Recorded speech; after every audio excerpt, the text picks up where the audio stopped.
So, hello, Ken. Here we are on the 14th of February, Yes, 2021, on yes. Hello. Valentine's Day. Welcome. This is the day of love, and here we are together. All right. Because Well, many people love you, I love you too, and you love the world as well. that's right. So that's Absolutely why right. we're here on this beautiful day. So, this man of deep black eyes, great height, and impossible sitting postures because of his long legs, has turned 72. This Yep, man that has made, haven't you turned 72? I Just have indeed. that's why I say 72. Yep. So, this man that has made a conjunction between the East and the West in his vast works, that has been praised and criticized by many in equal parts, that has created the most used theory in the world to explain reality by the majority of human disciplines, including politics, has gained the respect of being called the Einstein of consciousness and one of the most influential philosophers of our times. The first time I visited Ken Wilber in his small apartment in Denver before his actual loft was in 2005. After that, I've been back another four times, and this past year, 2020, I was pretending to pay him my fifth visit, and yet the pandemic arrived. Then I saw him at the online 2020 Integral European Conference, where he brilliantly gave the finishing touch of the well organized event. He appeared as a surprise for Julia Ormond, that was so wonderfully interviewing Sebastian Siegel, who was presenting the film adaptation of Ken's book, Grace and Greed. After that, I made several attempts of connecting with Ken for several months until he tenderly wrote me, "Let me get better," indicating that he was not feeling well. I waited with the fear that something really bad was happening. Now, after a long wait, we are very lucky to be with him and the wonder that he is with us. Let's celebrate his 72nd birthday with this interview made with the questions from the integral community at diverse parts of the world. As many people has asked me about your health, as we care about you, and also because staying healthy in the midst of this pandemic is the main concern of everyone in the planet right now, that's going to be our first question. Okay. So, how have you been, Ken, during your time of silence? What has happened to you that made you Yes. stay away from your, let's say, public life? Would Right. you say that you've had any lucid experience according to your teachings during your recovering period? What has happened? I yes. Well, what's happened over the years is I've continued my own meditative, contemplative growth and development. Is as I've written about, um, I have a consciousness that essentially stays present 24/7. In other words, I have this non-dual awareness, the sense of being one with everything that I'm aware of. And that consciousness will continue into from waking into dream into deep sleep. And what will sometimes happen, especially in deep sleep, because deep sleep is, it's technically called consciousness without an object. It's just pure emptiness.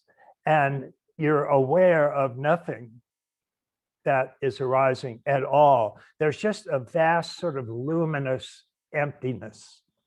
Mhm. And on occasions, when I get into that, and I'm still have a bit of waking awareness, I'll end up sort of sleepwalking, because I can get up without realizing that's happening and walk around.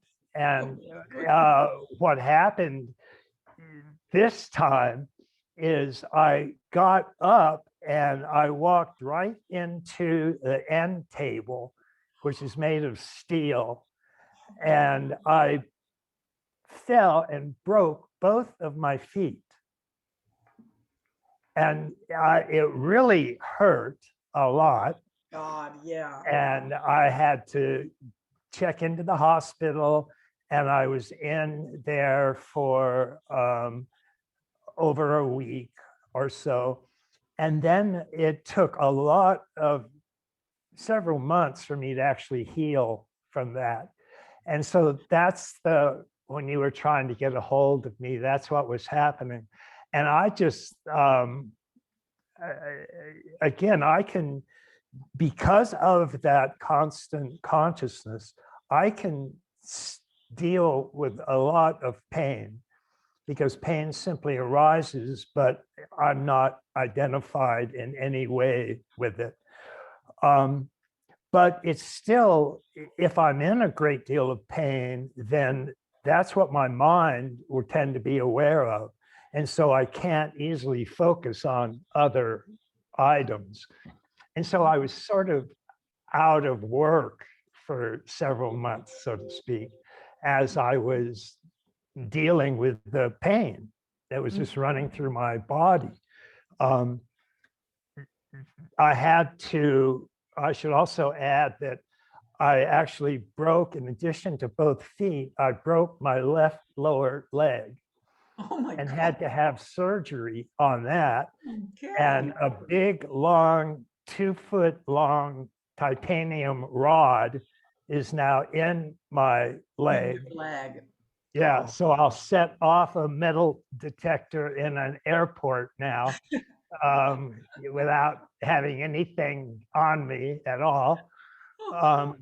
So that basically, it was just, it was issuing a lot of pain, and my mind was simply focusing on that pain.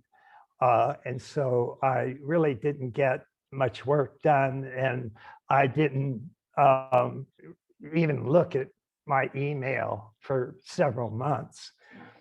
And so that's why I was kind of, but I don't have COVID, or I don't have anything like that. So I'm doing fine otherwise, yeah. So that was just basically the situation. Okay, well, thank God that you are back to life again. Yes. Because the pain has reduced then, isn't it? Well, thank God, yes. Yeah. Well, that's very good to hear then. So following with the subject of health, Ken, what would you think about this pandemic? Does it bring the evolution of consciousness that we were waiting for? And how do you see the way governments around the world are navigating through it? Why do you think that many people do not even want to follow the security measurements, as they say that all this is a man-made socio-political conspiracy? And finally, vaccination, yes or no? Well, it's, in one sense, whenever something like that attacks the whole world, then it does have, or it can have, at least to some degree, an effect of making the world aware that we're all one. And so it can have a bit of that impact. But we in the West, I don't think we handled the COVID. I don't think governments handled it as well as they could have. And part of the problem was, as soon as it hit, we got a lot of what turned out to be exaggerated estimates of the number of deaths, the impact that this would have. And so we started closing down in a really severe way. And the net effect of that, the biggest change has been to hurt the world economically in a quite bad way. And so what happens is, as we've watched the actual impact that COVID has on human beings, what we found out, for example, that we didn't know when it first hit, was that if you track the people that are getting COVID, the majority of them have what's called a comorbidity. They have some other health problems that underlie them getting COVID as easily as they would. And so we know now that, for example, if you're over 75, then you'll have a 12 times greater risk of getting COVID. But also as bad are other comorbidities that just come from lifestyle choices that we make. For example, if you have 3 of these comorbidities, 91% of the people that have died have had one of these comorbidities. And as I mentioned them, you'll see that they are the result of our lifestyle, not so much some inherent illness or something, but they're hypertension, obesity, and the third one is diabetes. And adult diabetes comes about from eating overabundance of refined carbohydrates, for example. So you can see that there are lifestyle choices that have been associated with all 3 of those comorbidities. And if we had known that and had been watching out for those factors, estimates are that the COVID crisis would have not been much worse than a bad flu season. But we didn't do that, and we started cutting down, and that's still a fairly widespread feeling about COVID, is that it's an extremely lethal, dangerous disease, which is why there are some governments, like the government of the United Kingdom, is thinking about having a 3rd complete national shutdown. And I think what that is doing is actually helping the people that had a bad attitude towards this in the beginning, which is, oh, I don't see why we're having to shut down. It's not bad at all, etc. It's sort of increasing the number of people that are tending towards that belief anyway. And so that's has a tendency to drive a population towards more extreme right-hand views, because you just can't trust the government. They always get it wrong, and we should just take charge of this ourselves and that kind of thing. So I think the COVID crisis, we can still call it that, has had both of these effects. And there are some people that it makes them feel more united with the rest of humanity who's suffering from something like that. But it's also increased the portion of the population that's driving towards that strong right-hand shift, political shift, that we've seen occurring all around the world. And people typically mention things from Donald Trump to Brexit to a lot of the changes in Eastern European countries as being Italian elections, for example, as being an increase in a right-hand populism that is going on around the world. And I think that the COVID has in part contributed to that. So I think it's had, again, both good news and bad news. And I think that a lot of the bad news has come because our governments sort of panicked at the beginning when they saw that this was a very contagious illness and that it was killing some people. And they made these, there's some estimates, I realize these are extreme, but some said there would be 70 million deaths worldwide from no, the that, COVID. not Yeah, that much. right. And so it was that sort of panic kind of beginning that set us a little bit on the wrong track to handle COVID worldwide. Well, but it is true that it's very contagious. It is true. And now with the different styles, you know, the Brazilian and the South African and all this, the English one, with all these differences, you know, that are coming from different countries, Right. now it seems that it's non-ending problematic, you see? Yeah, it does. And what I would also like to see is more studies that do carefully track the comorbidity factors, because what at least some people are still doing is just counting the number of deaths and the number of new cases of COVID there are, without saying, oh, by the way, 91% of these people have comorbidity factors.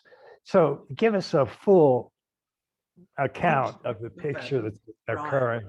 I think that would be a good place to start. But at the end, do you think that it's a kind of a socio-political conspiracy or not?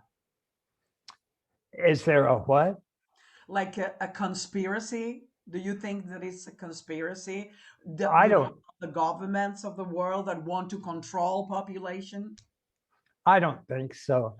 I'm those sorts of conspiracy theories have almost never appealed to me.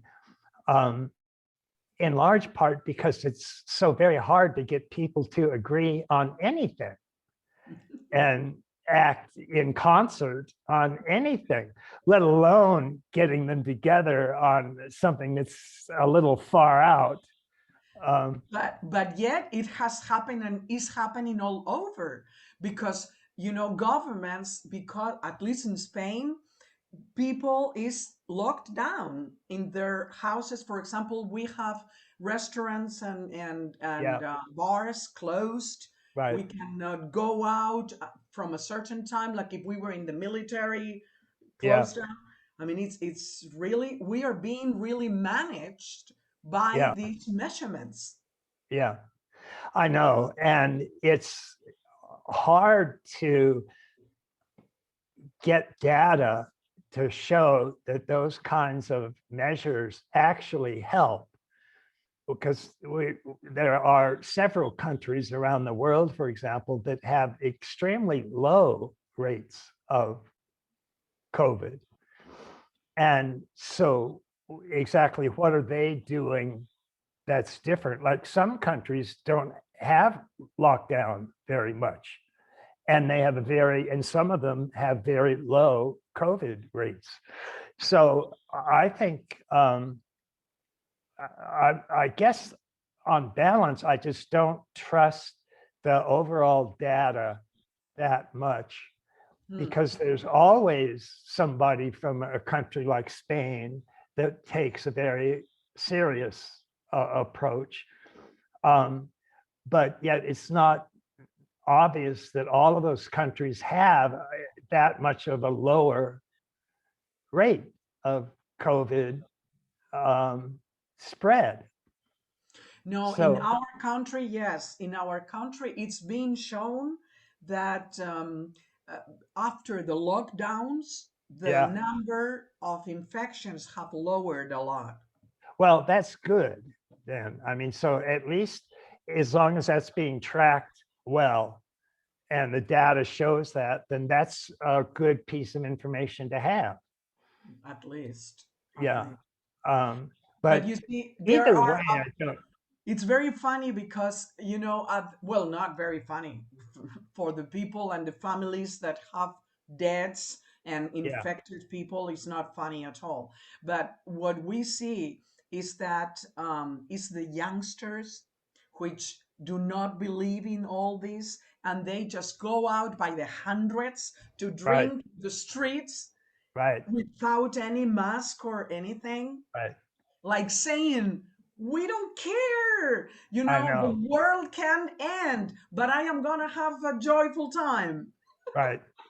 Well, I know, but again, you can see that they're reacting in part to at least some data that suggests that people under 20 years old almost never get COVID. I mean, I saw one report where less than 2% of people under 20 years old get COVID. So, but whichever way those data turn out to be, I don't believe it's a conspiracy Yeah, driving. in any case, right? Yeah, Well, let's see how it develops, you see, right, because the I think that one of the problems that people have, and that's why there is a lot of anxiety and stress about it, is because we don't foresee an ending right, of this crisis, right, because it's like a multi-crisis that right, creates all kinds of ripple effects. right.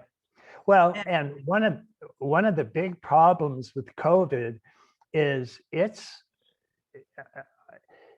different diseases always have different rates of infections on different populations.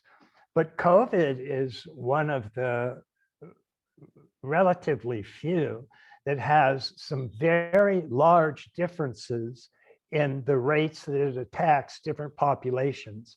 Like the different rates of young versus old is huge.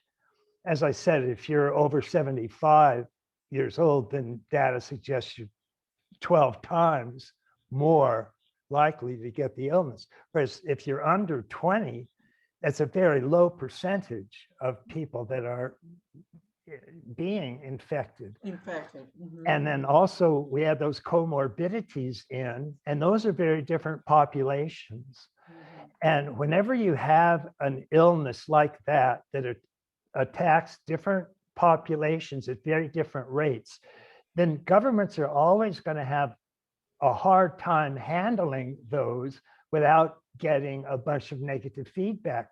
Because if they say, well, okay, it's nobody can go into a bar, nobody can go into a restaurant, nobody can go to church, nobody can go into a movie house, well, then that's everybody.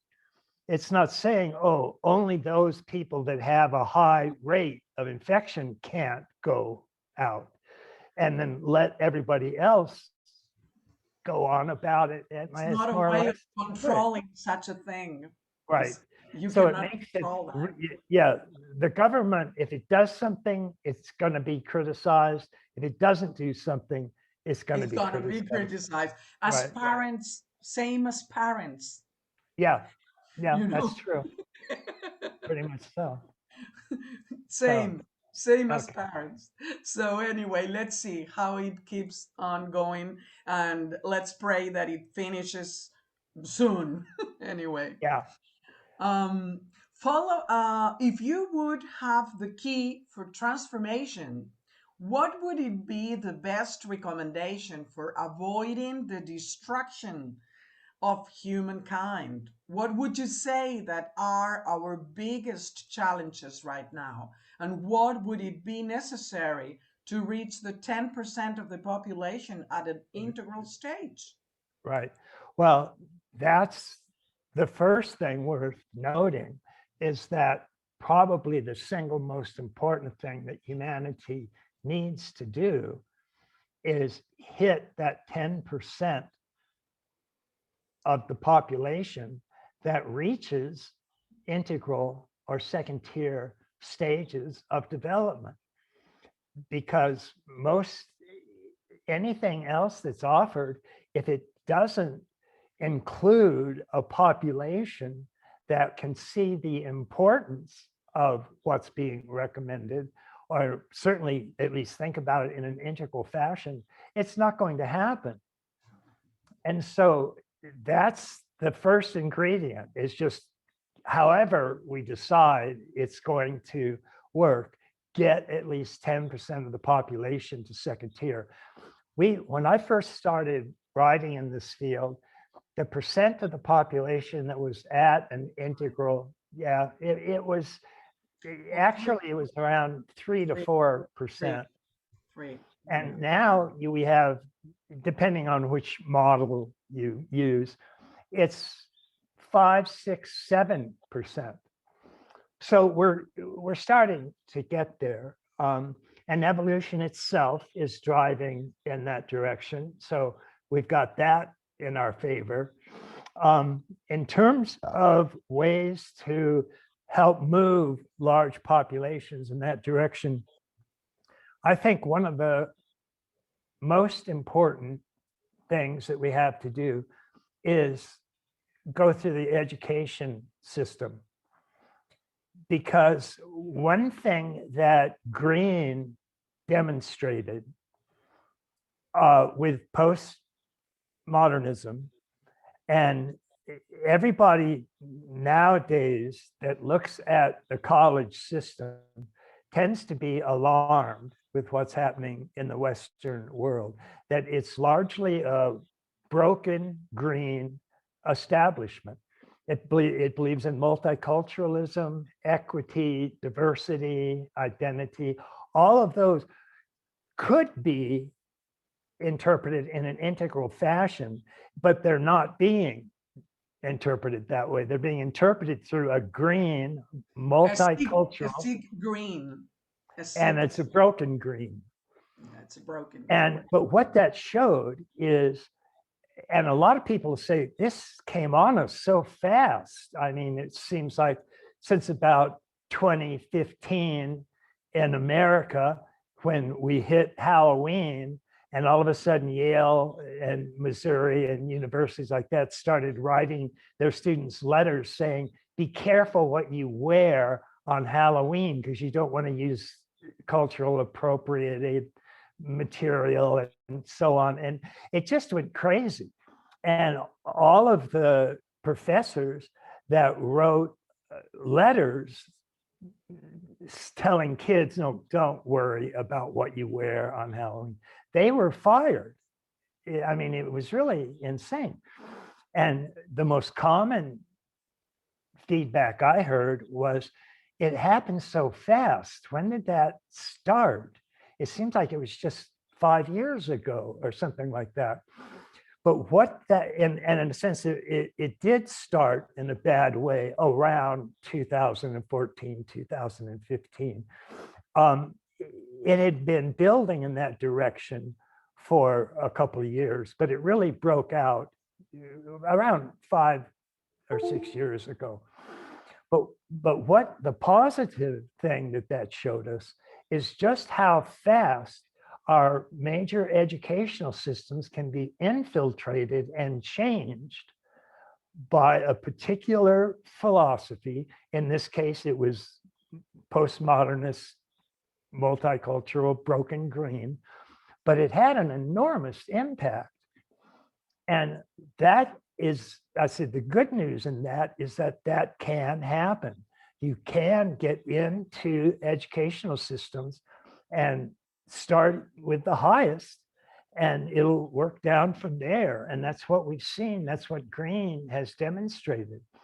So the good news is that just as we had the leading edge of the population, which was Green at the time that it took over, and it eventually very quickly went sour, went into broken green. Well, as soon as we get 10% of the population at integral, that could have the same impact on our university setting. And the fact that when Green took over universities, it was about 15% of the population. But from universities, it moved out into society at large. And most businesses now, for example, have sensitivity training, even though there's no evidence whatsoever that that works, but they almost all have it. And same with government, although Trump signed an executive order when he was in office, as only he would, saying, okay, no government will give sensitivity trainings anymore. So he threw it out. But Biden will probably throw that out. So we'll see how that goes. But it's very possible that by getting our educational system aligned with just a small percentage coming from the leading edge of development, that could have a really major impact.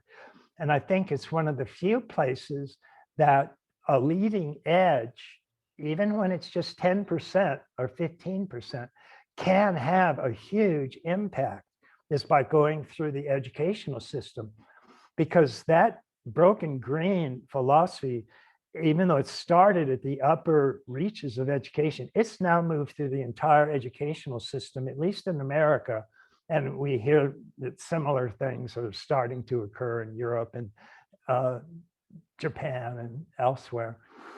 But it reaches all the way down, so that multicultural philosophy is taught to starting in second, third, fourth grade in America.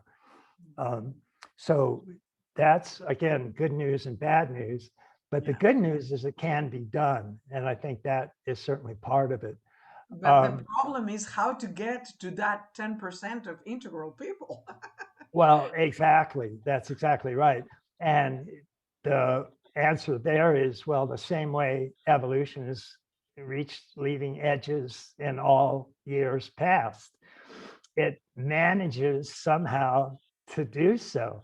So when, I mean, we had the Western Enlightenment when only 10% of the population moved to rational, and yet it's now known as the Age of Reason, because reason was introduced. And when 10% of the population is using it, then it tends to sort of spread throughout the culture, at least in terms of the values that they find acceptable.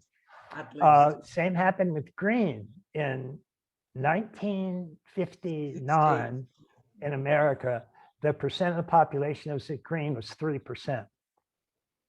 And within about 10 years, well, by 1972, Jacques Derrida was the most frequently quoted academic writer in America.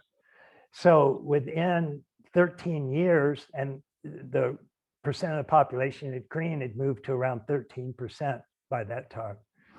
So that shows you how fast that can happen.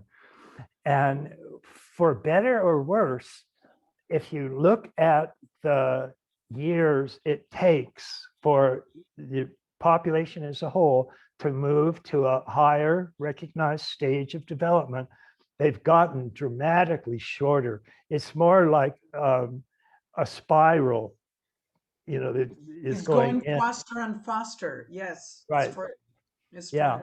And the problem right now, Ken, is that with this educational problem we have with COVID, where kids are having troubles in getting to school because schools are closed, and kids are getting very annoyed to have to do their studies through the online process. Yep. I know. This is going to kind of retrograde a little bit, you know, this advancement. I think that is especially bad because we talked about already, but the amount that COVID attacks youngsters is very relatively low compared to people with comorbidities or people over 75. Mhm. And so I think that's in the two areas that have been hurt the most by our not skillful approaches to handling COVID. One, of course, is economic. It's just been devastating to most countries. And the other And one is second, education. right, other is education.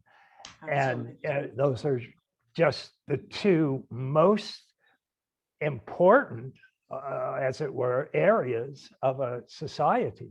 Yeah. And to have both of them knocked out, um, well,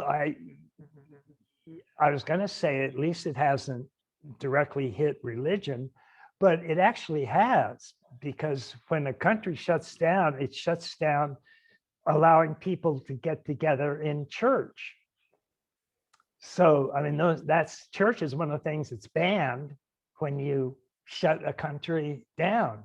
So, yeah, I guess, it's not good. Psychology's consultations have gone up like Yeah, double. well, so that's good. That's Um, good yeah, for psychologists as me. yeah, So at least yeah, it's something positive. right. And Um, psychologists are one of the professions that have a relatively large number of their practitioners are aware of integral theory, because integral psychology is, I mean, there's even, I don't know how it's going in Europe, but in America, there's even started another official branch of psychology, which is sometimes called now unity psychology. And the leading branch of that is integral psychology, integral psychotherapy. mhm. So that's good news. And Yeah, that's, absolutely. Thank God. yeah, At the 2020 IEC Integral European Conference, Julia Ormond asked you a question about yeah, slavery, and you didn't quite answer it. Maybe because in many occasions you've presented in your talks about integral theory the abolition of slavery as a sign of evolution. yeah, Yet, I see, this person says, I see that as a real shadow in such a perception as today in our societies, and above all in the second and third world countries, there is still too much slavery in front of our eyes, and yeah, in many instances, political, social, even educative. It yeah, keeps on being slavery, insidious and ugly, but it's hidden away and even shamelessly used for economic benefits, yeah, shown in our clothing labels, yeah, just to give an example. So, yeah. what could you tell us about this? Right. The reason that I probably didn't seem to give a complete answer when Julia asked me that question is I didn't want to point out another obvious factor that goes with all of this. And when I say it now, you'll see why I didn't want to point it out, because it's considered very politically incorrect to even say something. But these third world countries that you do still find slavery, and you do still find it. You find it there because you don't find integral. You find third world countries, they are lucky if their center of gravity gets up to amber. And amber, of course, has the highest percentage of slavery as any other societal type anywhere. And it's one of the reasons why people will only morally start to object to slavery when they move into world-centric rational stages. Because keep in mind, we had slavery until just about 200 years ago. When I say we, I mean first world modern Western. cultures. Yeah. Um, and so all of the founders of this culture had no problems with slavery. Aristotle didn't have any trouble with it. Plato didn't have any trouble with it. As Thomas Sowell's History of Slavery puts it, Buddhist monasteries had slaves, Christian monasteries had slaves. In a sense, all of those earlier stages of development didn't object to slavery at all. It was only when we actually got from egocentric stages through ethnocentric stages to world-centric stages, and that usually meant some form of rationality, that all of a sudden people started looking at slavery and they were morally offended by it because they had moved into moral stages that are known as world-centric, and out of the previous stages that were conformist or conventional. And they simply wasn't enough to object to slavery under those circumstances. So I didn't dwell on that because you want to be very careful when you're talking to a world convention about saying some types of cultural development are not very developed. And you just have to be careful about that. But you also have to be honest about it, or we'll never get rid of stuff like slavery. That's right. It just won't happen. And that's my major problem with the Western Enlightenment, is that it did positively develop world-centric rational stages. But the core of the Western Enlightenment, according to Alfred North Whitehead in his book on the development of modern science was developed in 1605, independently and simultaneously by Kepler and Galileo. And they both came up with the idea that, quote, the rules of nature are to best be understood through measurement. So we had had very careful observation of the world before then. Aristotle is a premier, brilliant, and he classified stuff, but he never thought to measure it. And that's why when Kepler started measuring, he measured planetary motion, and that allowed him to come up with the laws of planetary motion, which he did. And Galileo, when he started measuring, he measured earthly motion. So he's often, there's pictures of him like standing on the Leaning Tower of Pisa and dropping two objects and measuring the speed that they hit the ground. And then the genius Isaac Newton came along and he united both the laws of planetary motion and the laws of earthly motion with his universal law of gravitation. Now, all of those, and well, I was going to get into something, but it takes a long time to explain that.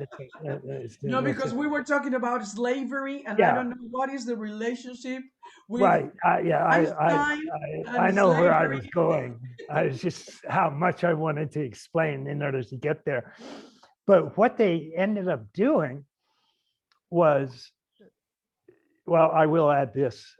According to Arthur Lovejoy, the first most common idea in the Western Enlightenment was what the French philosophers called the system de la nature. It was the great system of nature. And this was the most common concept in the Western Enlightenment. And the second most common, John Locke called it the great interlocking order. And it really was a notion of everything interacting with everything else in a unified whole. The second most common concept, according to Arthur Lovejoy, was the great chain of being. Now, the great chain of being, as you know, according to Lovejoy, is the most widely professed philosophy of humankind in all of its history, East and West.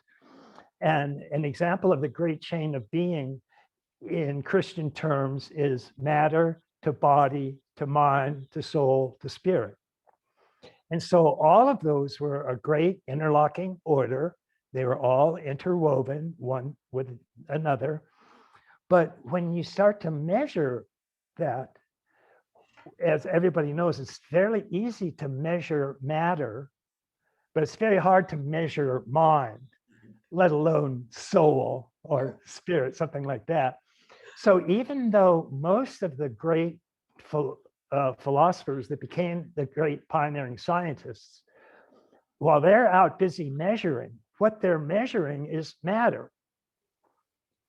And they're not worried, they're not being reductionistic, because what they believe is the great chain of being. That's right. So no problem with that. So even Newton was it's often said he was the last great believer, not the first great scientist. But so all of them are still keeping the sort of great chain in mind. But within a century or century and a half of tons of measurement, all covering the world of matter, and then it looked like the only real world was matter. And it was still felt to be made of wholes, interlocking, a great interlocking order, but it was all nothing but material exteriors. In other words, what's been called the crime of the Enlightenment was that it reduced everything to the lower right quadrant. And that, so to this day, the official background philosophy of the Western world is scientific materialism. Yeah, absolutely. Yeah, and many of them are still systems theorists. They still believe that it's an all interlocked whole, and that's fine. But so my problem with the Western Enlightenment, the good news about it was that it developed rational levels. The bad news was it used rationality as a way to measure nature, and that gave us only matter, and therefore they ended up reducing everything to the lower right quadrant. Right. And so what's so funny nowadays is all the people that want us to think that science is giving us a new approach to mysticism, all they use is science from the lower right quadrant, because that's the only sciences that we have are essentially from the lower right. So Friedrich Capra, the Tao of Physics, to Deepak Chopra, bless his heart, I love Deepak, but he believes that, like, quantum mechanics proves to us mysticism. And if that was, well, if that was true, every professional physicist would have had a Satori, and almost none of them have. So anyway, so all of these, what does it have to do with the slavery? Right. And the problem is that third world countries, as they're just beginning to move from archaic to magic to mythic to rational to pluralistic, because they're still relatively lowly developed at magic or mythic, those are still levels that not only allow, but will even on many occasions encourage slavery. And what part of the problem with people looking worldwide at the rise of slavery is that they often have an anti-colonialist, anti-Western civilization bias. And so they're the ones that are also willing to look at magic and mythic at all the pre-rational levels as if they're approaching some deep trans-rational truth or reality. And so they're not as open as they should be to comparing societies with slavery and comparing the worldviews that they actually have. Because then they would notice that this slavery is not occurring in countries that have world-centric rational worldviews. It's occurring in countries that have mythic or even magic, pre-rational worldviews. And so that's a real problem. for all of us, basically. Mhm. And that's what we get because of scientific materialism, Yeah. in a sense. Well, let's see how it develops so that, the level of consciousness goes up, because it is not acceptable that in the 2021st we still have slavery in, I know. third And world countries. there were many countries that were influenced by the West that they still had slavery until quite recently. I just read, for example, that India had slavery until 1972, and Peru had slavery till 1968. I mean, it's unfortunate, but human beings have really low levels of development, and they're not pleasant at all. And of course, rationality has its problems, pluralism has its problems. Every stage has good news and bad news. But one of the particularly bad news about pre-rational stages is almost every one of them had slavery. And when we still find it today, we find it in those lower stages of development. And it's very Absolutely. sad. Yeah, And we don't like it because we're looking at it from a higher stage. So we that's right. include it, but we understand that it's negative. That's Surely. right. That's right. It's, And it's, it's again, I say all you have to do natural, is, it's natural, but negative. right. And Sick. all you have to do is just look at the great philosophers of the early stages. I said, if you're going to find Aristotle not objecting to slavery, then it's all over. I mean, because it's harder to get much smarter than Aristotle in terms of just everyday IQ. Yeah. So Yeah. if he's not objecting to it, you're not going to find hardly any pre-rational stage objection. No, we are not gonna be better than Aristotle's. No. No, no, I don't think so. Okay, so Ken, is Joe Biden the best thing that could have happened to America after Trump? How do you feel as an American after the assault of Capitol Hill? What's your vision for the future of the United States in such a polarized political atmosphere? And do you think that the pandemic is aggravating the situation? Yeah, well, I think that polarization in America is one of the truly huge problems. And because America has such an influence on the rest of the world, it's not good news for the rest of the world at all to see the type of polarization that we have. And I think it came from, well, every level of development has contributed its own negatives to the mess that polarization has created. But I think we can't turn our back on the amount of negative that broken green has added, because this polarization really didn't exist when there was just amber and orange that were sort of the leading edges of our political and civic society. Uh-huh.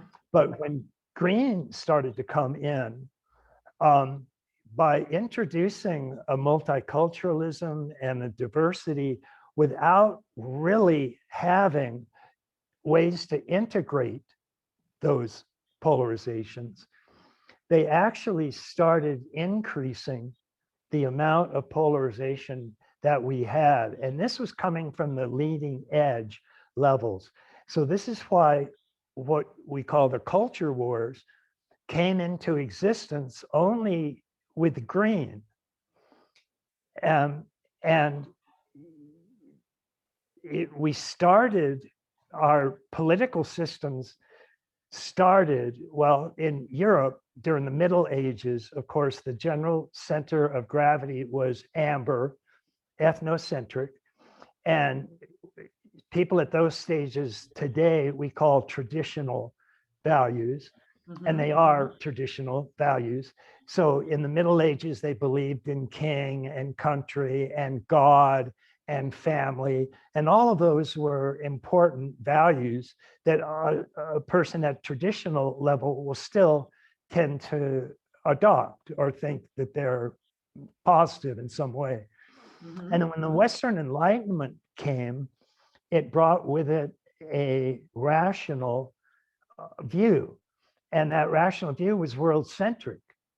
So among other things, they started condemning slavery for the first time it ever really occurred in any sort of significant amount.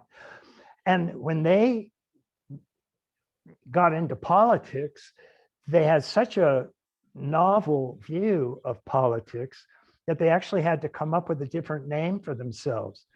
And they did, and they called themselves liberals, from liberté, meaning freedom. Yeah, freedom. And turns out that in the French Parliament, where all of this was happening, the conservatives, the traditional people, they wanted to conserve society the way it was, whereas the liberals wanted to have a revolution and change society and to make it into something better according to its own values. And its own values didn't believe in religion, they believed in science. And they didn't believe in traditional values, they believed in progressive, modern values. And it turns out that the conservatives sat on the right-hand side of the king, and these newfangled liberals sat on the left-hand side of the king. So they were called the right and the left just because of that. And that's still the terms that are used. The right still means traditional conservative. In this country, it's Republican. And the left meant progressive or liberal. In this country, Democrats. And for several hundred years, those two political parties sort of ran the show. And even the American Constitution was created with those two parties in mind. Then in as I say, starting in 1959, but particularly during the 1960s, green began to emerge. And green eventually moved into politics. And because the Democrats always sort of thought of themselves as progressive, then exact percentages, I don't know, but I'll say about half of the Democrats went on to become this extreme left or very progressive movement that believed in things like multiculturalism and diversity and equity and inclusion and so on. And about half of the Democrats stayed old style Democrats and would still refer to themselves as liberal. It's now common in America to say that liberal no longer means the left. The left is now reserved for just this far left political organization. The extremes. Yeah, and only the original old time Democrats are still called liberal because they are liberal. But notice just as the Democrats sort of broke into two major different groups, so the Republicans did as well. And they also moved up a stage.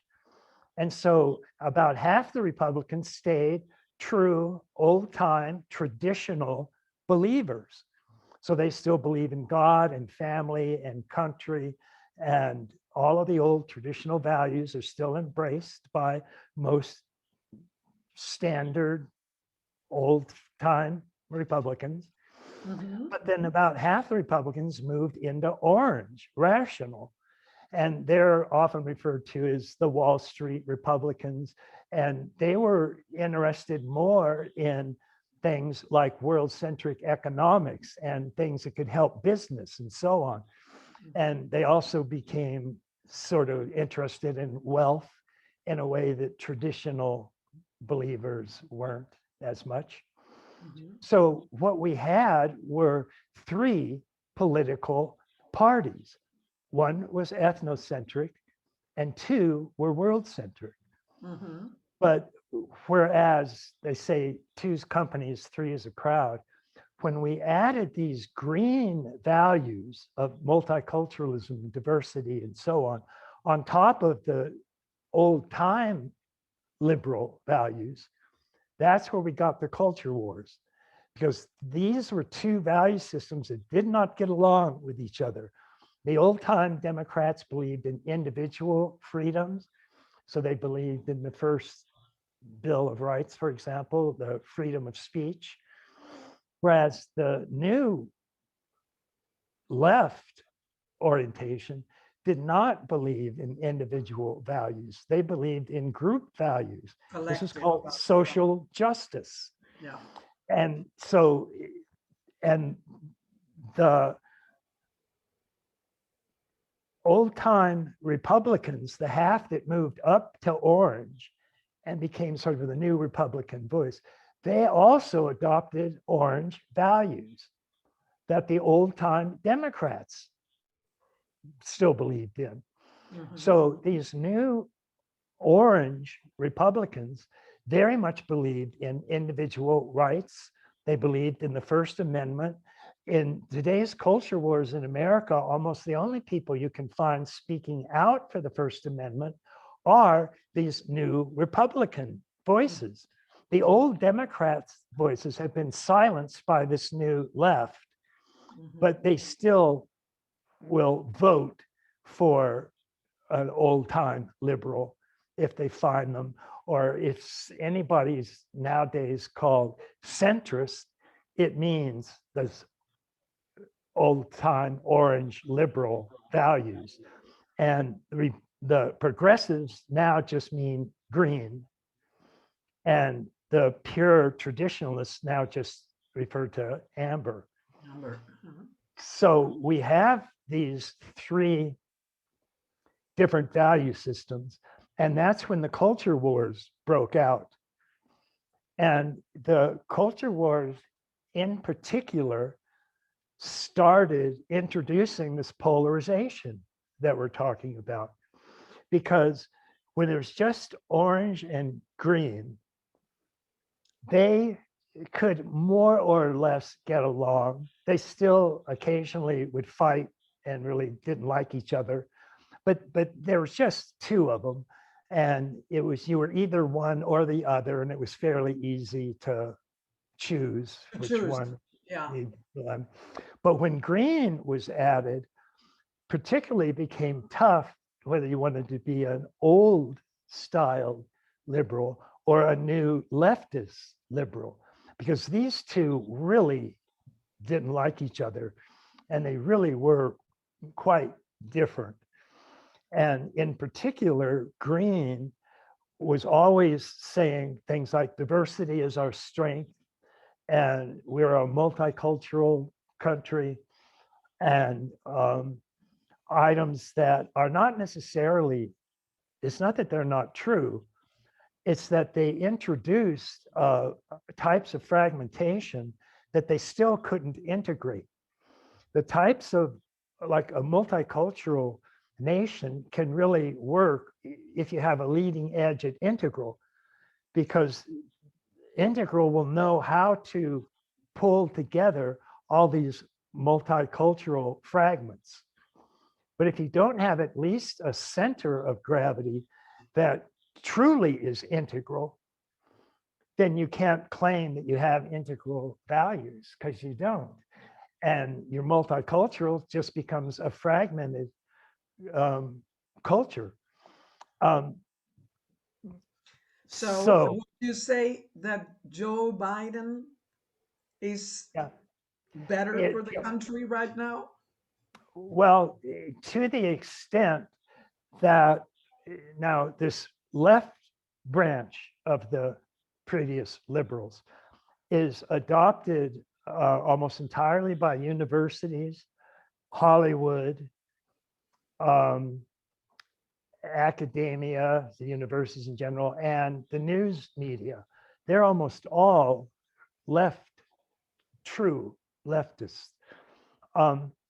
And when Donald Trump got elected, a large portion of the people that were voting for him were the people that were sick of the political correctness that they were getting thrown at them all the time by this far left political group.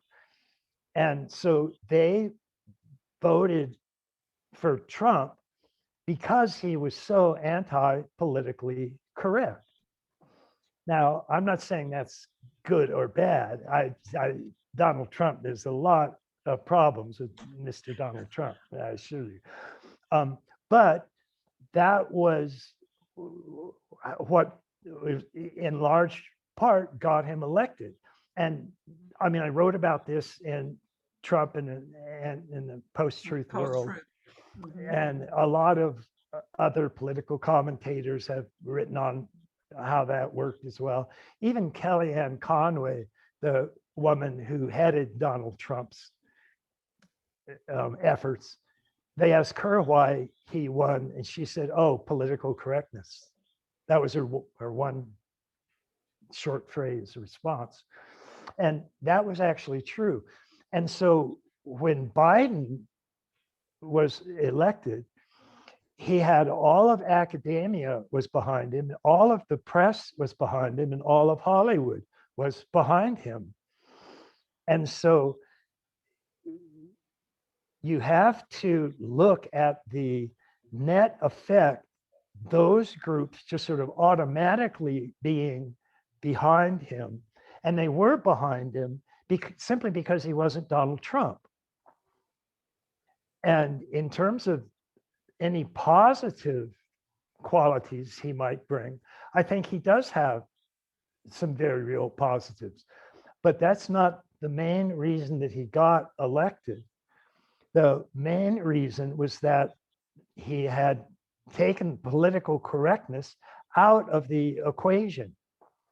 And so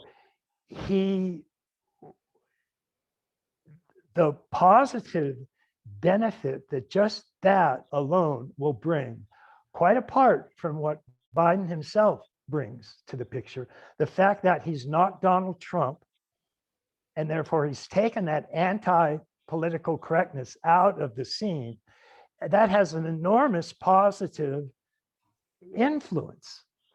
And that's why I can say, I think he can very likely add to this healing of this fracture that Broken Green initially stirred up. In terms of how I personally think about Biden, even though he's about my age, I do worry that he could go down, and then Kamala Harris would be president. I feel less positive about Kamala Harris than I do about Joe Biden. So I think that's a bit of a problem. But this looking at the political landscape and the way that it has transformed all over the world, in a sense, from a two-party system to a three-party system, is really important. And it's so important, I'm actually, in my mind, I'm writing a book on that topic, because I think it's important for people to get an integral picture of what's happening. And I can give a whole lot of data and information when we have more time than just a few minutes to talk about it. And of course, you want to be careful, because whenever you write about politics, you want to be careful. But I sort of broke that rule when I wrote the book on Trump and a post-truth world. But I was raising some of those same issues in that book as I'm raising here now. So anyway, I think the bottom line is, I do think that Joe Biden's election can help to relieve this fracture and this increase in polarization that we've seen. and that we saw with Donald Trump, and particularly with the fact that those three major communication systems in America, academia, the press, and Hollywood, were just so entrenched in the far left, radical leftist orientation.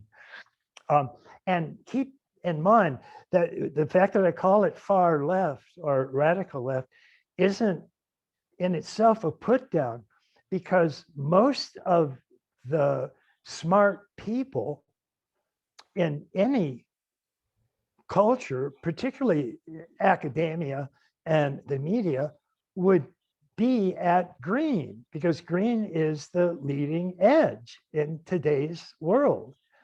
And the only thing that my complaint about green is just that it went extreme green, what I call broken green. It just, multiculturalism became an absolute, and diversity became an absolute. And they believed in this so absolutistically that they tended to regress to the absolutistic level, which is the green ethnocentric level. And from that regress stance, they maintained that they didn't even have to talk to their opponents. And so college campuses are known now for any time a conservative speaker shows up to speak, they get shouted down. They don't even want to talk to them. They don't want to listen to what they have to say or anything like that at all. And that's clearly, that's gone too far. And that's the only problem I have with green in culture now, is it Do just you went do you think that that is why they are called by these, let's say, more advanced Republicans? They're yeah, called fascist, which it's a way to call them, which is very strange because it doesn't have anything to do with fascism at all. right, The right, ignorance, yeah. they call them fascists. When the portion of those that actually regress to the green ethnocentric level are technically, they're taking up a fascist orientation, because that's where fascism comes from. It's a me versus them, or an us versus them attitude. It believes in my group are the chosen people, because it's an ethnocentric, the origin of ethnocentric. And that's But if why they Claire are, Graves, excuse me, Ken, well, if they are green, how can they be fascists? You mean the broken green, right? well, yeah, broken green, but even green itself, because um, I'm sorry, amber. So Claire Graves called the amber stage absolutistic, because your beliefs are believed in absolutistically, and that's what fascism does. And so, yeah, and if I've been saying green, Yes, you've been I've meant, saying yeah, green. That's why I was confused. yeah, it's amber, and try to put amber in place of everything I said about green. And so but it does, when you absolutistically latch onto something, at no matter what stage you're at, you can tend to move to the absolutistic stage, which is amber orientation. Yeah. And that's indeed part of the problem, because the people that they meet down there on amber are people that are just coming to amber for the first time. And so they're people that are like the KKK or the neo-Nazis, or they're truly real fascists down there at that stage. And so they run into them. And so that's the worst epithet they can think of. They'll call somebody, or a regress green will tend to call anybody they disagree with, the first thing they'll call them is Hitler, meaning they're fascists. And the only problem with that is that if there were a large number of people at the amber fascist level, it would be a problem. But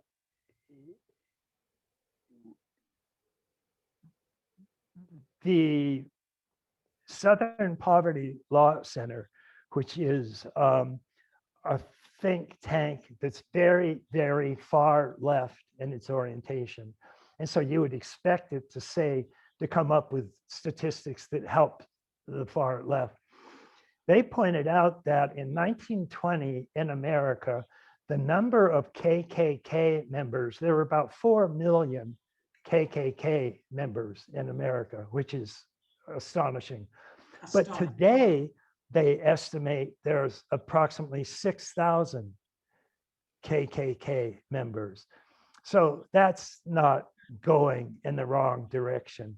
I mean, you can fit the total number of KKK in this country into a single football stadium.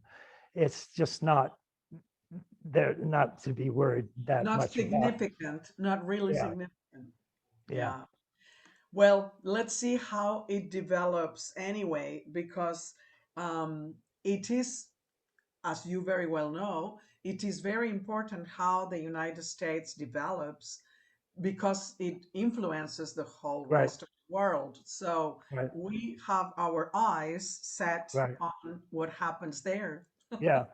And notice that it's, as just one last thing I'll say about some further evidence for the emergence of green through orange, is you might have noticed in the last, well, 5 or 6 years or so, that there's been increasingly growing movement of people that used to be Democrats, but have either become Republicans or at least have said, I'm no longer a Democrat. And what they'll usually say is, I didn't leave the Democrats left me. And they're still at that orange, original liberal position. So they still believe in individual rights, they believe in freedom of speech, and they'll call that out.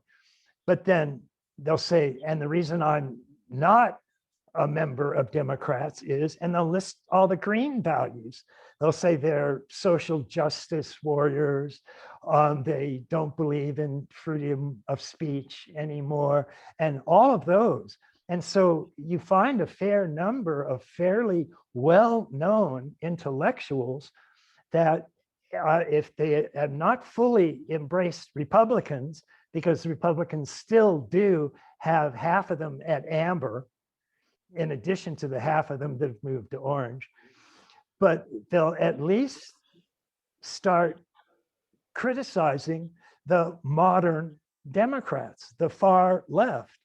And this includes people like Jordan Peterson and Dave Rubin, and a lot of people that are well known online. And the intellectual dark web is often accused by that far left of being fascists, alt-righters, that sort of thing. And that's where this is coming from. It's that, so this understanding all three of these stages of our political engagement now is really important. And I think it's going to continue to be important in the coming years. So Absolutely. We will follow it. yeah. How do you see, Ken, a transition toward a natural law in which we would stop to be a mercantile property for the state since the time we are born with our false identity in a card with a number and with which we identify ourselves and where we could be then free humans in a free planet? Therefore, natural laws, do you think that a transition toward that will be recommended, or is it gonna happen? A world where we could manage mutual help and interdependence using natural resources and technological advancements in a respectful manner. Do you think that this is possible, and do you think that Yeah. we are ready for that somehow or Right. not? So are you saying, you think our transition to natural law will help with something like that? Yes. Yeah, and you're, Are we ready for that? Do you think that yeah, is going to happen ever, never yeah, in the human being? yeah. And are you talking about the same natural law that was called natural law with the rise of like the Western Enlightenment and the way it took natural law approaches to religion? No, I think that this question has more to do with green values, I would Uh, say. yeah. Well, one of the important options for humankind going forward, one, of course, is simply getting up to 10%, second tier. And we want that to happen in any event. But another thing that could at least possibly happen is that we could get a healthy green out of a broken green. And that at least would give us a healthy version of our green values. That's it. Right. And do I think that's at least theoretically possible? It's at least theoretically possible. Um, and you see that with a lot of the leading edges in the past.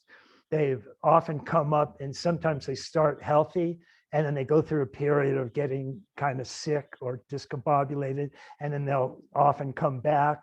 And other ones start out just unhealthy to begin with. You just get a broken version from the start, but they can put themselves kind of back together and all that can turn out. So theoretically, there's at least a possibility that green, which is about 20 to 24% of the population, depending on exactly how you add it up. And the percentage of that that's become broken, I think that at least a third of the people at green have adopted this broken version simply because green still is leading edge. And whenever there's a leading edge in society, even though, like when we went through the Western Enlightenment, even though 10% of the population wasn't rational, you start to sort of feel that in your bones, so to speak. And so people would pay attention to rational scientists from the Middle Ages, even if they themselves weren't fully at a rational stage. So you do get this influence occurring just from leading edges themselves as they unfold and influence a population. In terms of the likelihood of that happening, that's where I think something where positions like, for example, the president of the United States or the president of any country can have a very strong influence.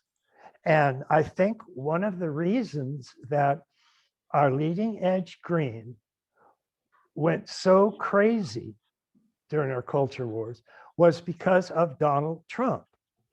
That the very smartest people, the smartest 20% leading edge of our culture, looked at Donald Trump and simply could not believe that a man that narcissistic could become president of the United States. Absolutely. I mean, it went insane. And even the New York Times, you know, when they supposedly the world's greatest newspaper, and they would start out and they would carry just horrible editorials about Donald Trump. And then occasionally a leading front page news story would start to say some slightly bad things about Donald Trump. And then it came to the entire front page of the New York Times was like an editorial page. It was just, okay, our stupid president did another stupid thing yesterday, and we can't believe it. I mean, just like that, almost that bad. And that's what drove this country's polarization to its extreme heights, because when people were so upset with Donald Trump that they reacted the only way a person can, which is they started to work on the structure of their own brain, the structure of their own mind, the structure of their own consciousness. And that's where they took multiculturalism and started to really break it. And they took green and just started to break it. And in large measure, that was because of their reaction to Donald Trump. Because this was just really pretty much unheard of, at least as far back as anybody can remember what presidents are like in this country. And, you know, we read stories like, well, when American politics first got started, it was really horrible. And the press said terrible things about presidential candidates, and they said horrible things about each other. And I'm sure that something like that could have happened. But this guy was, he was new. And people just couldn't stop their natural opinion of that guy. I would say criticisms. They were so negative and visceral and intense, and they just couldn't stop sharing that visceral hatred almost with Trump. And so that's what I still blame Broken Green per se as being a large part of the problem. But Broken Green, I don't think it would have gotten nearly as broken without Donald Trump as the head. And so the reason I'm mentioning that is if you have somebody, a president that you can respect and look up to, then you are at least more likely to start acting not on just a broken green, but more on a healthy green. Mm-hmm. And so I think that is possible. And that I think that just the subconscious thought of that happening is, again, one of the reasons that I think Joe Biden got elected. Was so many people were so sick of themselves for the sick opinions they were having of Donald Trump. They just couldn't stand it. And so they said, that's it. I'll vote for that old guy who's going to have a stroke in 6 months, and it'll be better than Donald Trump, you know? And so that's what they end up doing. But I do think that, I mean, I remember at least, I'm still young enough to remember when John Kennedy, for example, was president, and people just adored him, and you could feel it. You'd want to be a better self because of who this man was, and he had an amazingly cool wife, Jackie O, and it just those things can have an impact. And especially when you're looking at something as delicate as helping people develop to higher stages. What you don't want is somebody who's ostensibly at the top of the grid acting like a Donald Trump. It just doesn't help that much. And yet, Ken, let's don't forget, because it's true what you're saying, but let's don't forget that almost half of the population of the United States follow him. That's right. That's right.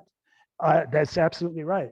Yes. And it's scary. And that's what it's scary. Yeah. And what's just as scary is asking why.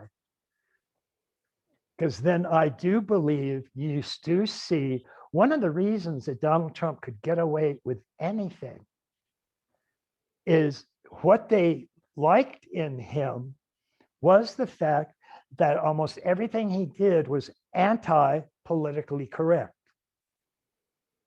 he comes down, he talks about Mexicans. Oh yeah, their rapists come over, their drug dealers come over. Oh, I mean, if any other presidential candidate had tried to do something like that, he would have been tossed out on his ears so fast it'd make your head spin. Not Donald Trump. Why? Because he's still demonstrating his anti-political correctness when he does almost all of the bad things that he did were also, as Kellyanne Conway pointed out, they were also anti-politically correct, whatever else they were. And that's why so many Americans would put up with so much from him, is they were so sick of the politically correct atmosphere that they felt bearing down on them. And remember, these are people that would get fired from their jobs if they said something that was politically incorrect. And they were just really sick of it. And I don't know how much of a reason that is why people were voting for Trump. But as I think it through, that's at least a present factor that had to do with how people reacted to Trump, whether pro or con. But you're right. Almost half of the people decided I'll go with him. And I think a large part was because he would say something horrible, like the Mexicans are sending us all of our rapists, and and they go, yeah, way to go. And that's because, as Robert Keegan points out, in Over Our Heads, 3 out of 5 Americans don't make it to orange rational. That means 60% of Americans are not at orange rational. That's a lot, huh? That's right. That's a lot. Goodness. Yep. Well, anyway, what books are you currently working on, Ken? And what are your plans for future publications? Sure. Will there be a new edition of Transformations of Consciousness, or something about what you called overview and superview? Which books of yours you would say that you like the most, in that the ones that you have really wrote up to now? Right. Well, one of my favorites is, well, it's both my favorite and it's a book that I have a great deal of problems with. But the book I'm talking about is A Brief History of Everything. Oh, yeah. And I like it because it's probably the best-selling book of mine. And when somebody tells me that they really got integral and they'll mention a book, it's often A Brief History of Everything. And I really like it. My publisher told me I couldn't do it that way, that I couldn't have a question and answer thing, and I'd have to change that. And I just said, no, I'm going with this. And they said, oh, okay. My problem with it is simply that it's very out of date in terms of just even talking about things like growing up, waking up, showing up, opening up, cleaning up. I mean, just even stuff like that. And I've changed my approach to the naming of levels, because in integral psychology, I went over 100 different developmental models. And I actually have charts in the back of the book that have all 100 of them listed.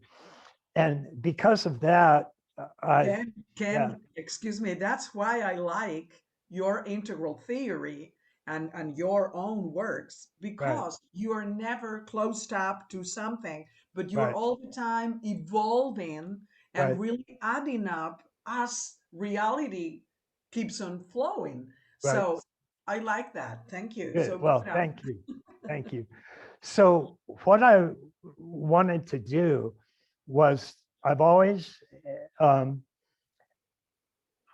as different books that I'm going to work on come down and through my brain. I've always thought that I want to do a updated version of Brief History of Everything. Yes, it will be recommendable. Yeah. And so I have done that. And it's my latest book, and it's called Making Room for Everything. And Very yeah, nice. it's just it's a similar approach as Brief History, but it's simply up to date. And I think that it'll do well. And it does touch on all of the new ideas and or even new approaches to an old idea. And so that's I'm at the point right now where I'm going over editing it, which is very simple for me. I never have to edit much at all. And then I do still have what I just called Volume 2 for so many years. When I've thought of what to name the book, I've actually we have thought all about the excerpts. I've thought about actually just writing for a title of it, Volume 2. Get all the excerpts together and you'll have it. Yeah. So that I've worked on that and also have that done. It's about 1,000 pages of manuscript. But I call it Volume 2 because it's Volume 2 in the Cosmos Trilogy, which starts with sex, ecology, spirituality. And then this one, if I have to call it something, I'm probably going to call it something like Sex, Karma, Creativity. And the only reason the first word in it is sex is I promised an old friend a long time ago that when I finished writing Sex, Ecology, Spirituality, they said, why did you name it that? And I said, well, the first word is sex, because books that have sex in the title always sell more than books that don't. Yeah. And I'm going to do this trilogy, and the first word in every name of every book is going to be sex. So it has to be sex, karma, creativity, something like that. And it's a good book. It's as long as Sex, Ecology, Spirituality. But it does cover an enormous amount of topics, and I think in a really clear way. And so what this guy was saying about the book Transformations of Consciousness, what does he mean? I don't know. Who are you talking about? I don't know, because he says, will there be a new edition of Transformations of Consciousness? I don't know what that book is. Oh, well, Transformations of Consciousness is a book that I wrote with, I started the book, it was the last book I wrote before I met Treya. And so it's the last book I wrote for a 6 or 7 year period. And the reason I chose to write it is I had gotten in some argument with some idiotic academic that said, well, you don't have there's no real data backing up any of these higher states of consciousness or anything. And it got me so irritated. And that was a long time ago. So I would still get upset every now and then. And so I went to my friends at Harvard, and I got 6 Harvard psychologists and asked all of them, would they write a chapter for this book? and it's called Transformations of Consciousness. And the people I got to work on it were people like Daniel P. Brown, who a lot of people know because of the great work he's done in translating Dzogchen Chen texts, and what a terrific meditation teacher he is now. And this book, by the way, was written 30 years or so ago. And Jack So Engler. this guy asked if you were going to make a new edition of it. I don't know why. Yeah, this is, Are I you was just going giving to? you, you said you didn't know what transformations was, so I was giving you a No, little I didn't. information. And what it is, I have 3 of the sort of premier chapters in the book. And there, when I really introduced the first version of ladder climber view. Mhm. And so I gave extensive research on the stages of development of the ladder, so like cognitive stages, and stages of development of the climber, including starting with work like Margaret Mahler and so on, and just the stages of self development, Jane Lovinger, and so how that went up, and then the view that you'd have each one. And so it remained a major work of mine. And I still would point to it as a very important foundational text. I had not really thought about upgrading it because, first of all, the stuff that I wrote is still, I think, accurate. And also, most of the stuff that everybody else wrote is also still accurate. So Daniel P. Brown, for example, has continued his work of, he's looked at an enormous number of meditation systems around the world and come up with 5 major stages that essentially they all go through.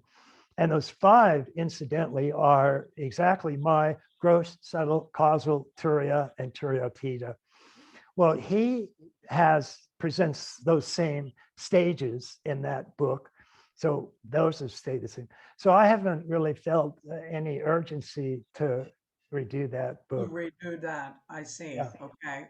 So, and what about this, that part that you called overview and superview? What is that? Those were technically names of worldviews coming from the 3rd tier of consciousness.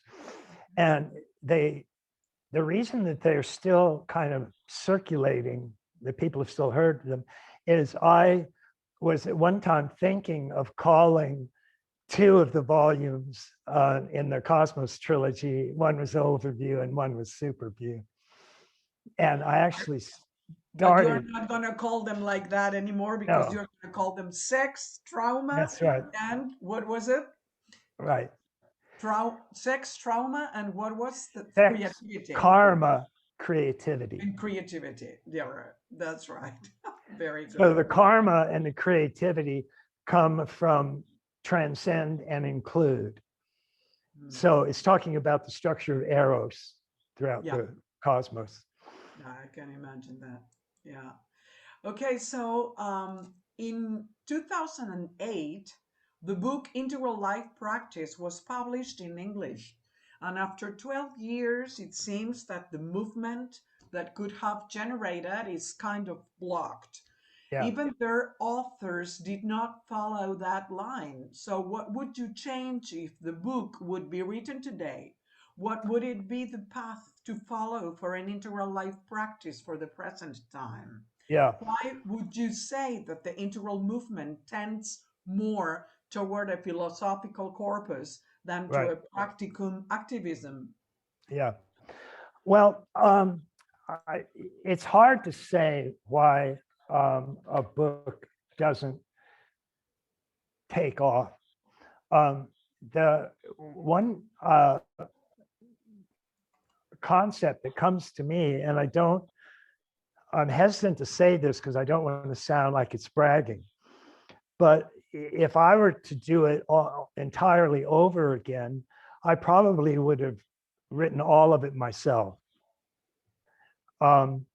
This was done with two other people, and they're both great people, and I still love them very much.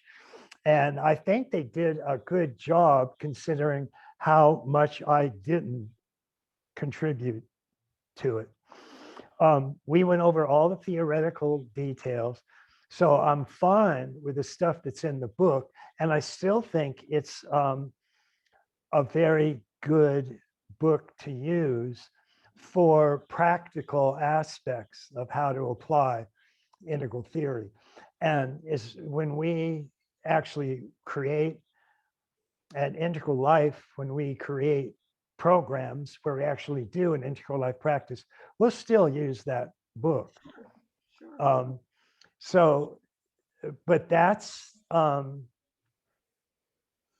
What I part, think, what I think that this person more means is that there are, every time that we talk about integral, it seems that it's more a philosophical theory, and we right, talk all the time about that from an intellectual point of view. And that right, what I think this person means is that there are not like groups around right, the world of integral practices, let's right, say, and that this has not developed as much as right, integral philosophical and right. spiritual development groups. Well, yeah, that's what I understood, and that was still my answer, because and it's very, as I say, it's very hard to figure these things out. But I've been an editor at Shambhala for almost my entire adult life, and we constantly look at authors and the books they write and how well they do and how well they don't do. And we try to figure out, well, this is why this book sold well, and this is why this one didn't, and so on. And the only reason I mentioned that I might write it myself is that one thing that we find is that sometimes an author has a particular way of writing that just appeals to a particular group. And if they write sort of almost any book, they'll sell a large amount, because this group is going to buy whatever they write because they just like to read what they write. And it appears when we do those studies on my stuff that I sort of have a fairly large group that will just buy pretty much any book that I do, in a sense. And so the thought is that in order to have a like worldwide series of like groups forming and all of that, then that book would have to sell a lot to get out there. And my sense is that the people that like me and are used to buying my integral books would be able to tell if I had written that, and they would read it and they would like it or not. And that would be one of the things that would be prerequisite for those books to get out there in a way that people would start creating groups around it. And I also think that I would actually write an invitation to people to create groups, and I would give an email address that they could get in touch with, which would include getting in touch with me.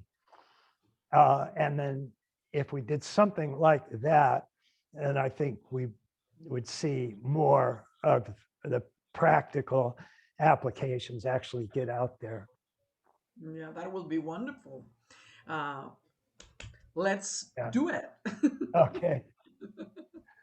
Because I'm sure, what would you like to cover this consciousness of this offer that you are doing the world, to the world? what would you say that right now, if you write this book by yourself, what would you say that will be an integral life practice? How would you see what are the principles of an integral life practice? Well, I think they're essentially the ones that we covered in that book. And that's, I mean, I could just go through the list of But names. you wouldn't add or take off anything?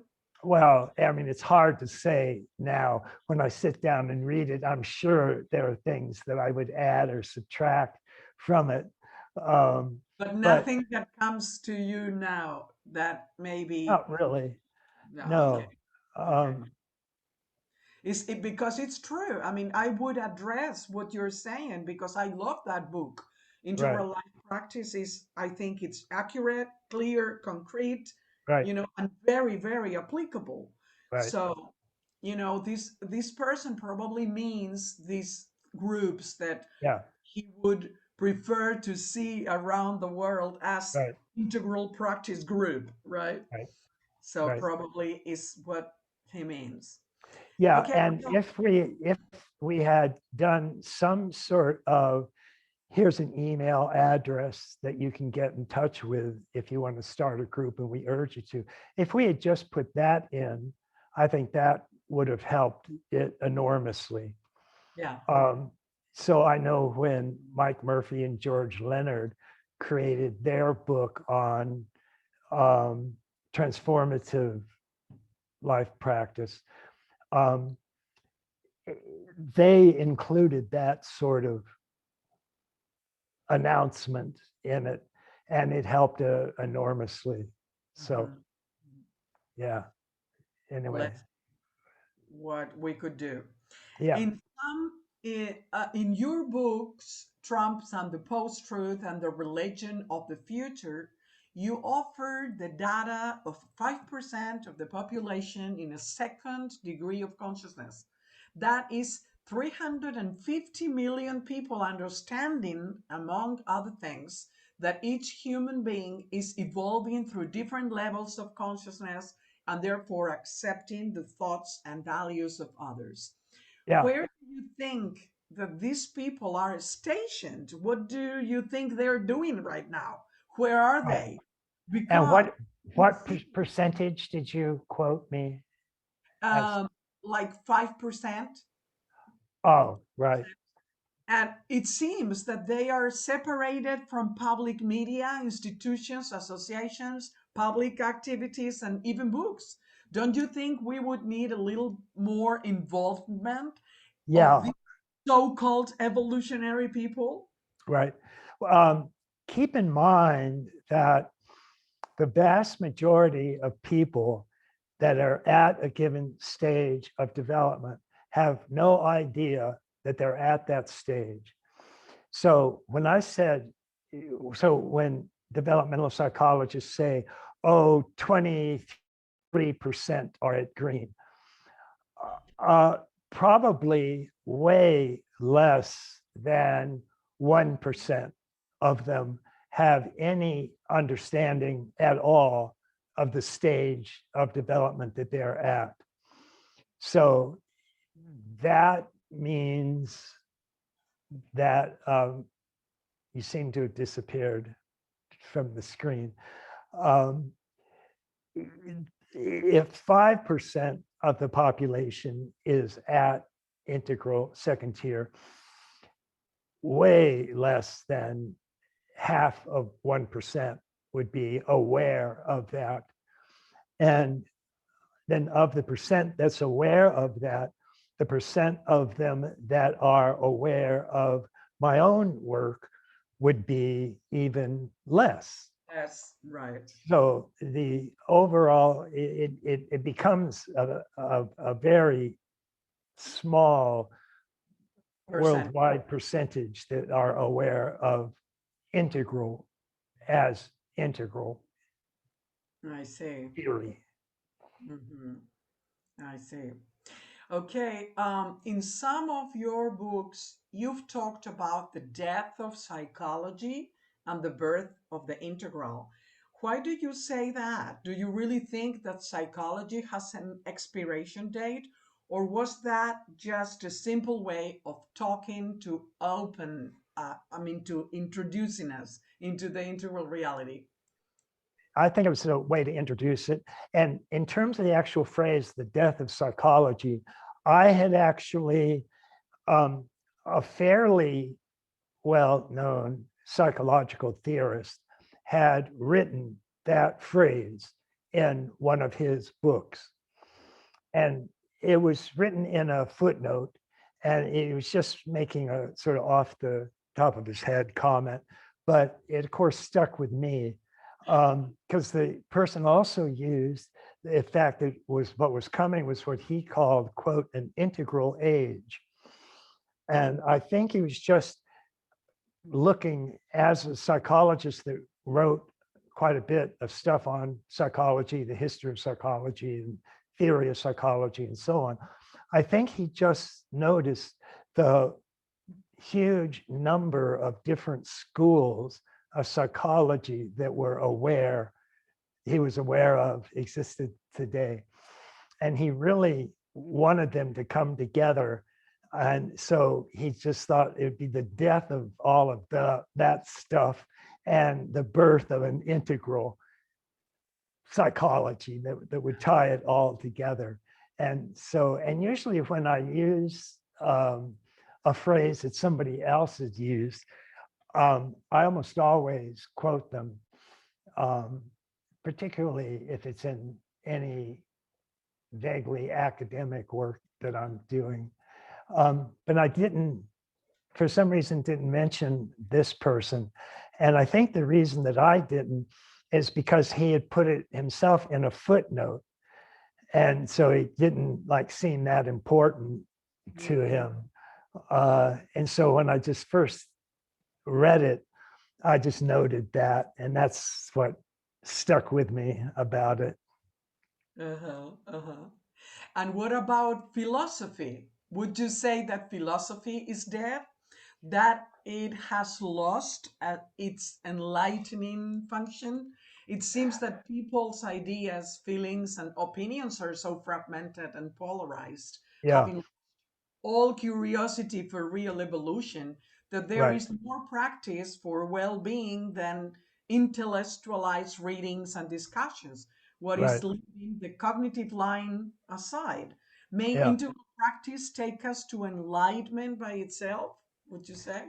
Well, actually, I think what we see happening, and in a certain sense, this could be said of psychology as well, or several academic subjects.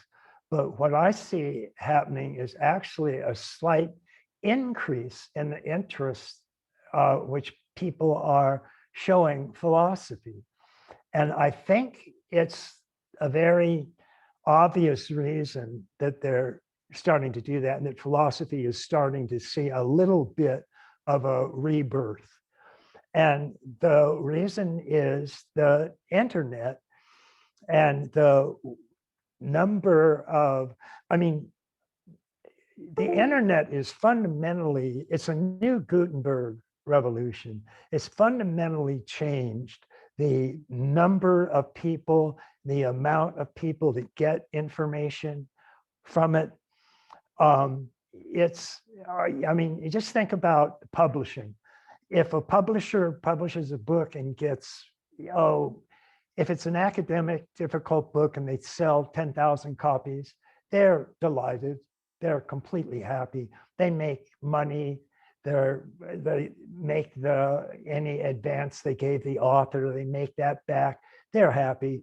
Nowadays, the number of people that we have that are internet stars, they'll list 20 million viewers. Oh my goodness. It's unheard of. Literally. And some of them, Jordan Peterson, for example, the reason, if you've heard of him, the reason you have is he has close to 1 billion views. Oh my goodness. So, so you can imagine.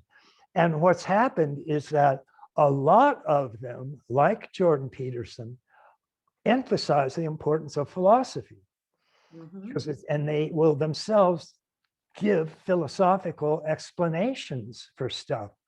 So I mentioned Jordan Peterson, and I mentioned Dave Rubin, Joe Rogan.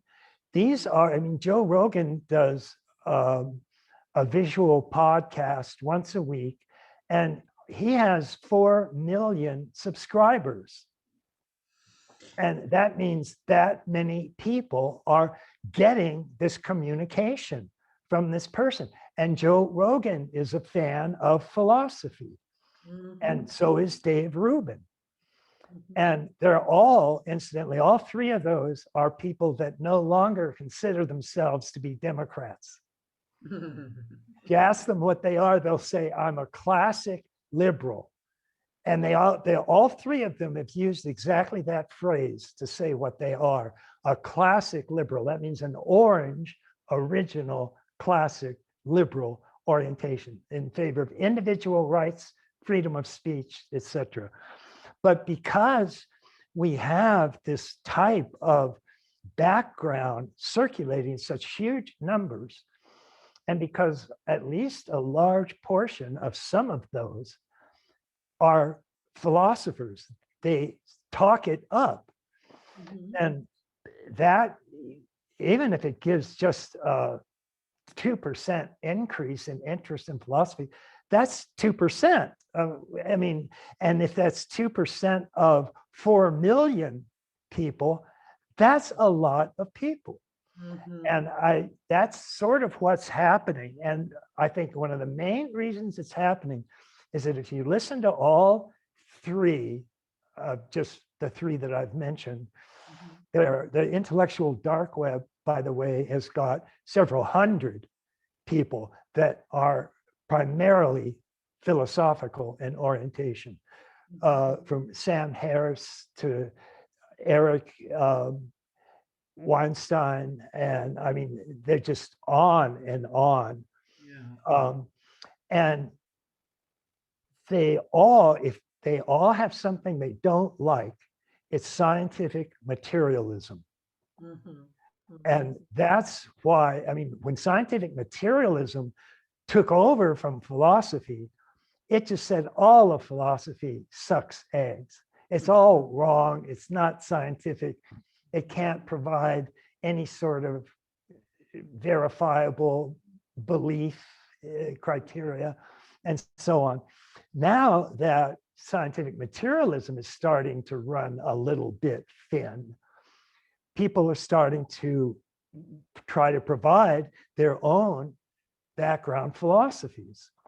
And I think that is the main thing that's caused this increase in an interest in philosophy. And I really do see it growing in a real sense, a true rebirth of interest. More philosophy and less Prozac, right? Less Prozac? Yeah, yes, less. So anyway, I think that's very, that's very interesting. Yes, absolutely. Well, let's see. I am right now. Someone says, "Oh no." Let's say, what kind of problems do you foresee for the integral community in the days ahead, as it seems that it is also very fragmented? Some people say that integral theory per se is obsolete, and they accept as integral other theories that do not even complete 3 of the elements. But they do that to be more inclusive, so they say. What would you recommend to unite these divisions, Wilberians and non-Wilberians? But they say they are integralist. And what do you think it will happen with the integral theory in the future? Do you have someone in mind that you trust and are comfortable with to maintain your psycho-philosophical spiritual message? Yeah. Well, it's true that in some ways, well, integral on the whole there's been a steady increase in interest in integral. So my books, for example, continue to sell more and more, and they are mentioned in public by a large number of people. I mean, as you know, Hollywood, almost everybody in Hollywood knows about integral, and in academia, there's always one or two people per department that have heard of it. And even in politics, Al Gore, for example, Bill Clinton loves integral, has quoted it all the time. So that part of it is continuing to grow. But within that increasingly large population, there is, of course, some split off fragments. And that has increased as well. In part, it comes as a natural side effect as you increase the amount of people that are interested in something. You also increase the amount of people that fight within that group. So what I would say people have to be careful about is, to the extent that an integral approach has really meant something to them, that they would be careful to adopt it as full and as integral a way as possible. And although there are many so-called integral philosophers worldwide, and I know many of them, and like most of them, and I have learned things from various writers. And whenever I find something that I think is really good, I automatically steal it. And it'll show up in a future book at some point. And I've always done that because I've never really cared who came up with an idea. I just want a truthful idea. And so I'll take truth wherever I can find it. But so what people would want to be careful for is that they're more than welcome to use somebody else's approach. Just make sure it covers as much of the ground as my work does, or else it's not going to be as integral as it could be. And that's what mostly I've seen happening, is that people will come onto the scene and they're very impressed with integral. I mean, they read it and they get all blown away. And a lot of them start thinking that integral is their idea. And they'll claim it's theirs and they'll try to write stuff. And I found that they rarely include 10% of what I've included. But they keep making these claims, and they can always get a few other people that will agree with them. And so you have to kind of be careful about that. And again, I'm fine if anybody wants to choose some other philosopher, or whether they call themselves integral or not, if it really speaks to them and does something for them, that's fine. I mean, go ahead and adopt that person or quote that person or use that person. Then don't say they are integral. That's what I'm saying.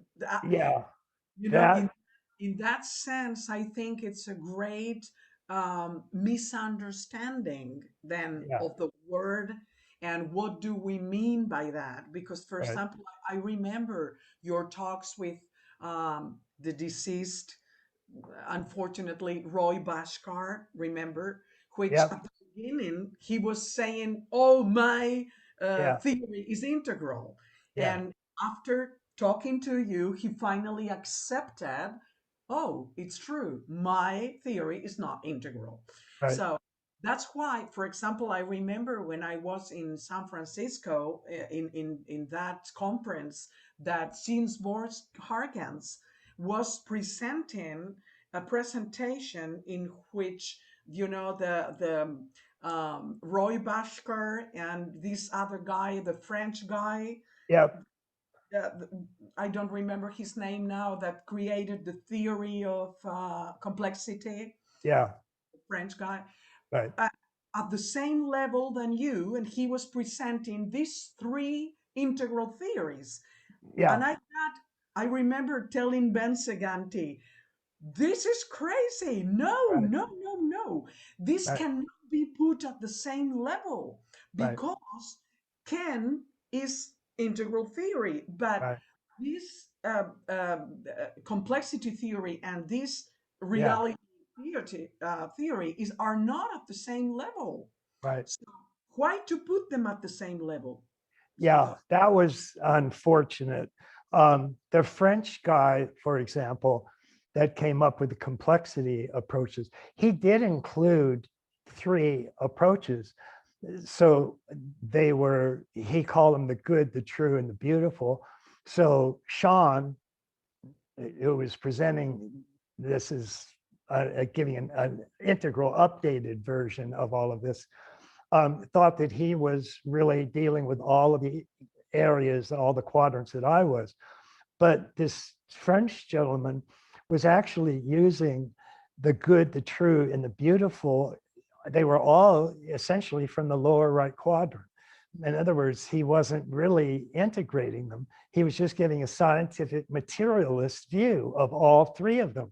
But he included all three of them. So therefore, that meant he was being integral. And even Roy Bhaskar, when Sean said, okay, these all fit together because this one guy is focusing on the lower right quadrant and Roy Bhaskar is focusing on this quadrant and Ken focuses on this quadrant. Well, he was still using the four quadrants to integrate all of the materials. So he was still using my stuff in order to explain his new integral approach. And that's what I tend to find, is that people that think they've got a new integral approach will many times think they're covering everything that I'm covering, but they're not, because they're not getting the really subtle importance in the differences in all of the areas that I'm presenting. yeah, So you want quadrants and levels and lines and states and types. And if you don't have all of those, as well as the self system and shadow elements and et cetera, then you're not really covering all the bases in the way that they should be covered.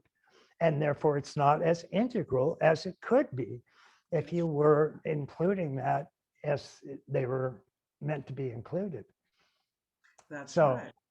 yeah, I, so that's a problem. it is. And I've more or less gotten used to it.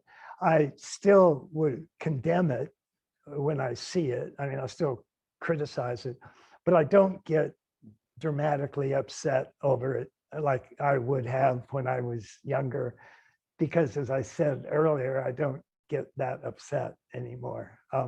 But if something was going to upset me, this would be it.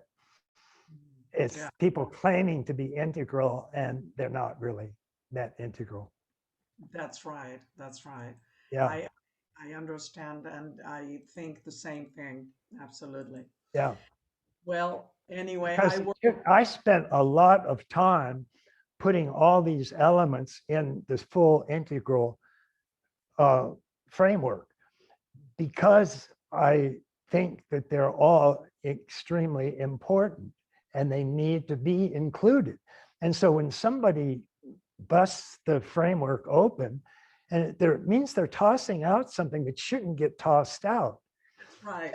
and they're not including it. And that is what really upsets me, because I've spent an enormous amount of time with these people and I know how important their work is. Thank you for saying that, Ken, Yeah, because I have had several discussions about the matter, and they keep on telling me that no, no. Oh, I remember, by the way, I remember the name of the guy. It was Edgar Morin. yeah, Edgar Morin. And like I say, if all the elements that you talk about and all the dimensions, like for example, the work with the shadow as well, which is also very important to Right. talk about and to address, are not in, then we cannot say it is an integral theory. And Right. like you say, you have spent your whole life developing those elements to leave them out Right. in an integral That's right. theory. So come Yeah, on, you know. definitely. And so, what would you say? Because I think that it's also important not to forget that. What would you say now that the future of integral theory will be? What do you think that it will happen? Do you have any idea of how it's going to develop? And Yeah. Well, my sense is that, first of all, my theory, since my first book, Spectrum of Consciousness, has always had a bit of a handicap in that, because I was trying to be inclusive, one of the things that you have to pay attention to is developmental studies. Those are incredibly important, and they're also almost universally overlooked or forgotten. So from my first book, I had development stages in development. And the negative side of that is that it's not that often that in order to appreciate a philosophy, you have to be at least a particular stage of development, or you just won't get it. And I've always faced that problem, and that's always been a real issue. And so, people of course, call that narcissism. it's what? Some people call that narcissism. Oh, yes. Well, indeed. Yeah, that's it's fine.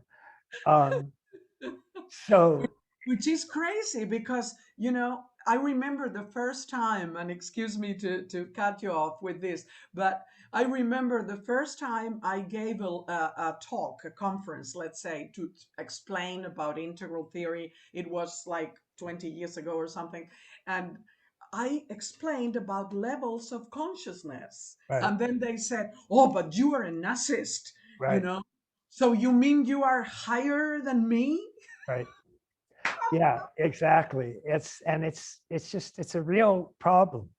Wow. Um, and so but how that impacts how I see the future unfolding is, for the first time, since we have somewhere between, it looks like 6 or 7% of the population at second tier integral stages of development, that's headed in very much the right direction. And we can assume that probably within 10 years or so, the percentage of the population at integral will hit 10%. And so that means, yeah, that the first necessary ingredient to appreciate integral is that you can see integral. And if you're not at second tier stages, or if you don't have some of your multiple intelligences that at least reaches up into that, then you're not going to see what it is that you're asked to give an opinion on. It's just going to go over your head, and will be in over our heads.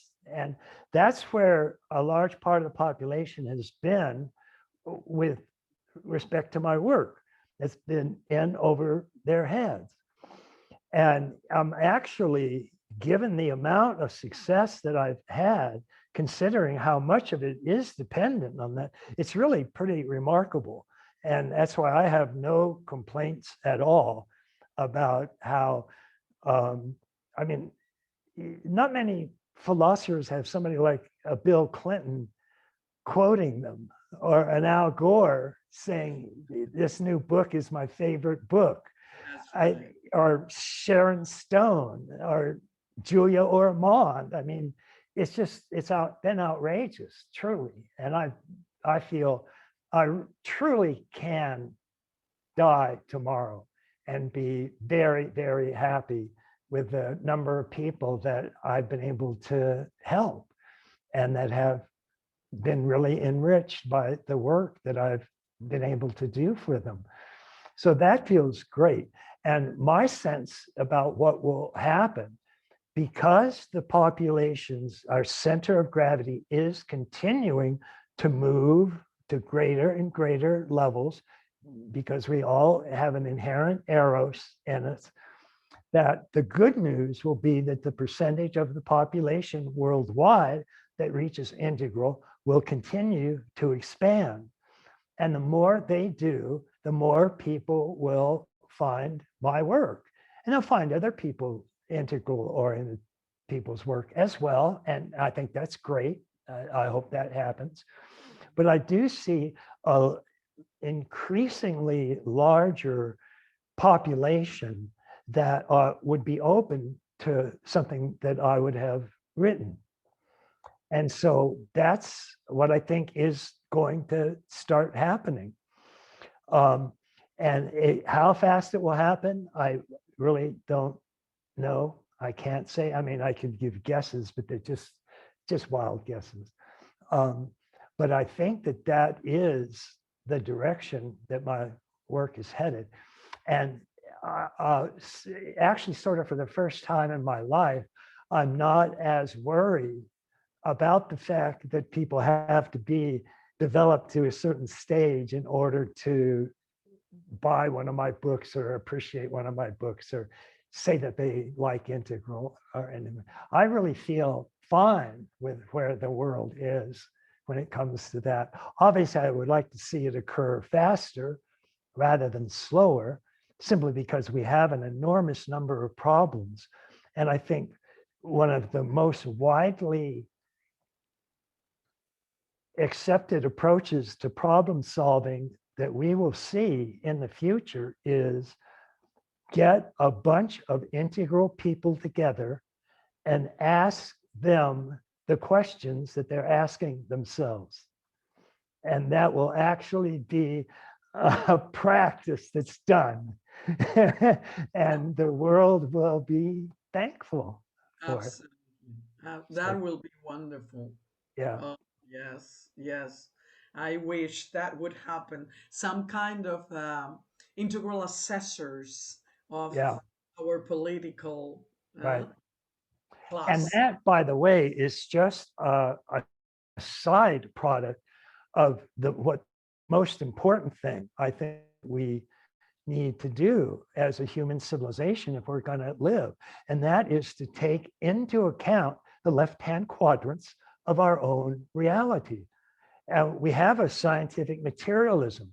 We've got this enormous amount of stuff that's come from focusing on the exterior quadrants. And I say fantastic. And that's going to continue. Technology and Microsoft and Google and so on. And that's going to just continue to explode. But if we don't include the left-hand quadrants and assessing those in our educational systems and making available for people at large to be aware of for their religion and their spirituality and so on. If we don't take those left-hand quadrants into account, and that includes having an assessment that people can take or maybe would take as just part of the educational system so that we could address those levels that people are at and help them to continue to grow and develop. If we don't do that, then we just lost half of reality. And it's Absolutely. just a nightmare. And so if people would do that, they would also happen to see the people that are moving into integral stages, and they might be doing something with all of that. And I'm sure that will be a good thing all around. Absolutely. I call it to add evolution to progress, Yeah, because we have progressed a lot, but right, without evolution. right, So, to unite progress plus evolution, which will be, much better. right. So, Definitely. Someone says, I am right now trying to create a we space group for the integral life practice in my city, as Terry Patton recommended in his book, The New Republic of the Heart, in order to be open to another V memes and then make integral friendships to have sincere conversations to the core. We are four organizers, two of them with an integral vision and another two with a new age mentality. And it's very complicated to agree on anything. Right. Therefore, how to create integral practice groups with this idea of being the change you want to see in the world, with green thinking people in the group. May you give us some recommendations apart from having a lot of patience with their ideas on how to create an open group, as Terry Patton recommends, to open the integral community to others, because being a closed circle is not evolutionary. So, how could we talk about integral vision with people from a postmodern pluralistic values? Right. Well, that's a very good question, and it's also very difficult. um, One of the things that you can attempt to do is to, and you have to, obviously, this is a very delicate issue, so you have to think of very sensitive ways to bring it up.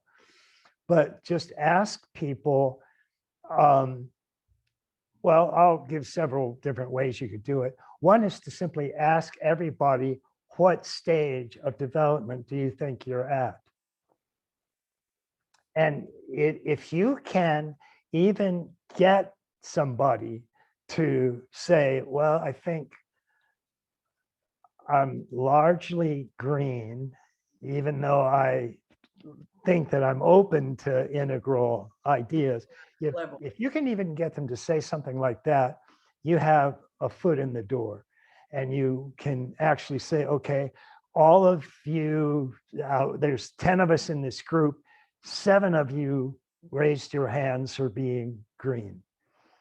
So how would you 7 like to handle feedback about when you're being green?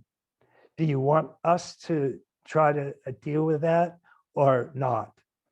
And at least if they say no, everybody knows that they're shutting off the discussion.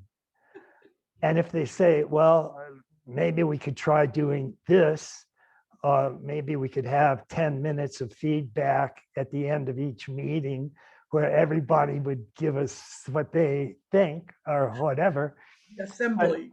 Yeah, but I mean, what's really good is that everybody does have all of these multiple intelligences, and most of them are at slightly different degrees of development. And so it's not unusual that you'll find somebody who has a moral development at, say, green, and a cognitive development at teal or turquoise. That can happen quite often. And if you can just draw attention to those kinds of facts by just gently saying, like, what stage do you think you're all at? And get them to address that. As soon as you get that put on the table, that's the hard part. Maybe not making it absolute, but talking through lines, right? Sure. Right. Yeah. And whatever line you're at, what level you think, and then pick Yeah, 4 or yeah. 5 different lines. To make it more concrete. Right. Absolutely. I agree 100%. Yeah, very good. So would you think that have we have already arrived to the ceiling of the human consciousness as it was conceived? Maybe cyborgs and artificial intelligence would be the main characters of life for the second tier consciousness instead of humans? Well, that's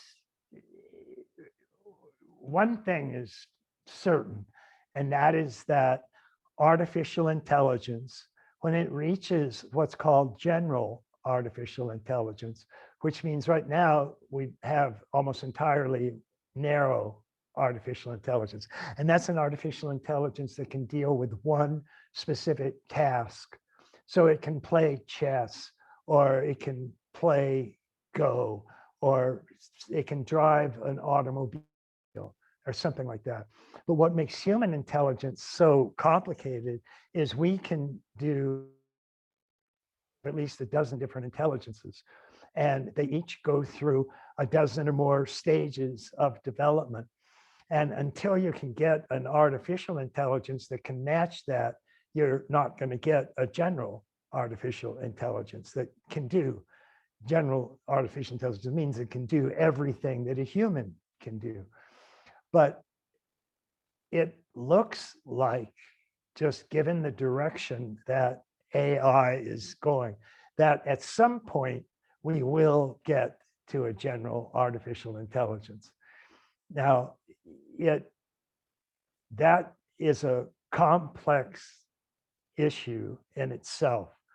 Part of the complexity, I think, is that we don't really have a good understanding of the left-hand quadrants because they've been shoved out of our awareness for such a long time. And so one of the things that if you look at philosophers who do include consciousness in their overall philosophy, at least half of them are what's called panpsychics, which just means that they believe that every consciousness is present in every single thing in the universe. So an atom has a little bit of consciousness, and a molecule has a little bit of consciousness. And Alfred North Whitehead called it prehension. And prehension it means touch. So every single monad or every holon in the universe has a little bit of prehension. So quarks have quark prehension, and atoms have atom prehension, and molecules have molecular prehension. And the thing is, if you're looking at consciousness, then that means there's a little bit of quark consciousness, and it's taken up and becomes a part of atomic consciousness. And atoms become part of molecules, so that atomic consciousness becomes a little part of molecular consciousness. And molecular consciousness is present in cellular consciousness, and so on. And so what we have right now, unfortunately, is that when artificial intelligence researchers work on an artificial intelligence, what they do is they just look within and see whatever consciousness they can see. It's usually some form of rationality, and that rationality in reality includes atomic consciousness and molecular consciousness and cellular consciousness, and all of those prehensions are built on top of each other to finally burst out as a rational consciousness. But when somebody today, a researcher, looks within at consciousness, they just see rational consciousness, and they skim that off the top, and they make a program that will reproduce rationality. And they can do that quite well. And so if there's just a game like chess that you have to do, they can make an algorithm that will play chess better than any human can play chess. But they still can't get artificial intelligence that can, for example, pick up a paper clip. So and the typical saying is that in artificial intelligence, what's hard is easy and what's easy is hard. What they mean by that is it used to be thought, for example, that a computer would never be able to play chess because chess was an epitome of the highest consciousness that humans have, which is rationality. And then about 20 years later, any computer chess game can now beat any human, bar none. But they still, so the hard part, chess, turned out to be easy. But the easy part is everything that a one-year-old child can do, for example. A computer can't do any of that because the easy part is the hard part, actually. And I think the reason that we can't do it is we don't have a complex enough understanding of consciousness that includes atomic consciousness, molecular consciousness, cellular consciousness, reptilian consciousness, mammalian consciousness, primate consciousness. And all of those have a little bit of prehension. And we're not taking that into account.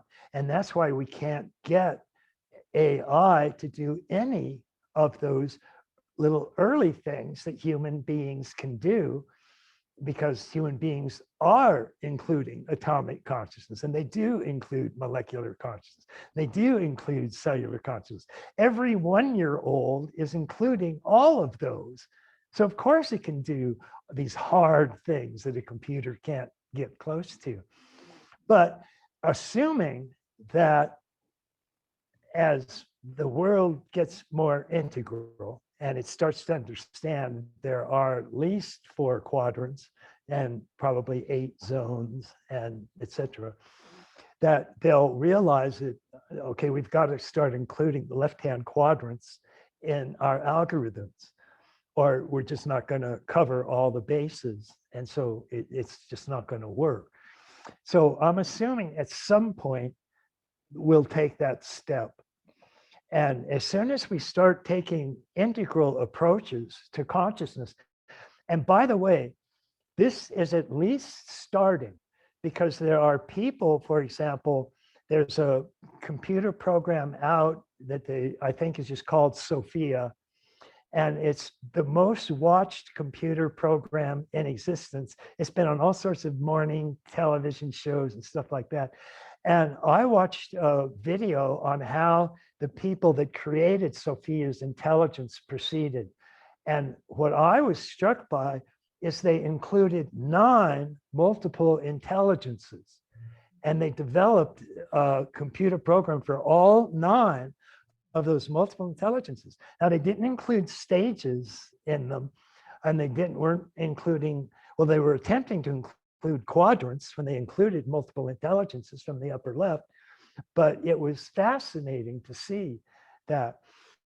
By the way, when they played each examples of each individual multiple intelligence, I was so disappointed in the results that I moved back by about 10 years my own estimate of when they would actually get it right, because it was just horrible. But at least they're trying. At least they know it's there. Yeah. And so that's good. Now if they get quadrants, levels, they got lines, they had states and types, and now they'll be getting closer. But that will happen. And so I'm assuming, and by the way, when that general artificial intelligence will be first unfolded, there's a lot of expert disagreement on that. Some I've heard as soon as 5 years, but most say, well, the end of the century. So it's going to be even at least 30 years or 40 years or 50 years. But so do you think that, because the question was, do you think that the ceiling of human development, the consciousness in humans, have touched the ceiling or not? No. And no. And I also think that as people become more integral and they include more of the things that they've been leaving out, notice that almost no Western developmental psychologist has any understanding or even knowledge about the stages of consciousness development up to awakening or enlightenment, for example. You find never, that's not never even mentioned. No. And it's vice versa. I mean, the great Enlightenment traditions don't understand anything about developmental psychology. So we have waking up and growing up, and they've never come together. So but as people start to learn about their own growing up capacities and also start to learn about their own waking up capacities, I'm assuming, and of course, this is part of the assumption of the religion of tomorrow, that people will start to want to have waking up experiences. And so even if that became fairly well known and people started doing that, that would be an enormous growth in the amount of consciousness that we would have available to us. So even just including waking up in our map of what everybody would know about their own potentials would be a huge growth potential. And also including growing up when they would learn that, wow, I'm at this stage and there are at least 4 or 5 stages above me. Maybe I'd want to get to some of those. That would also be a huge. You have to be in orange at least to arrive there, to Exactly. understand that there is some kind of an Right. objective. That's true. Exactly right. So So anyway. all of those, I don't think we're anywhere near our potential for growth, consciousness growth. Yeah.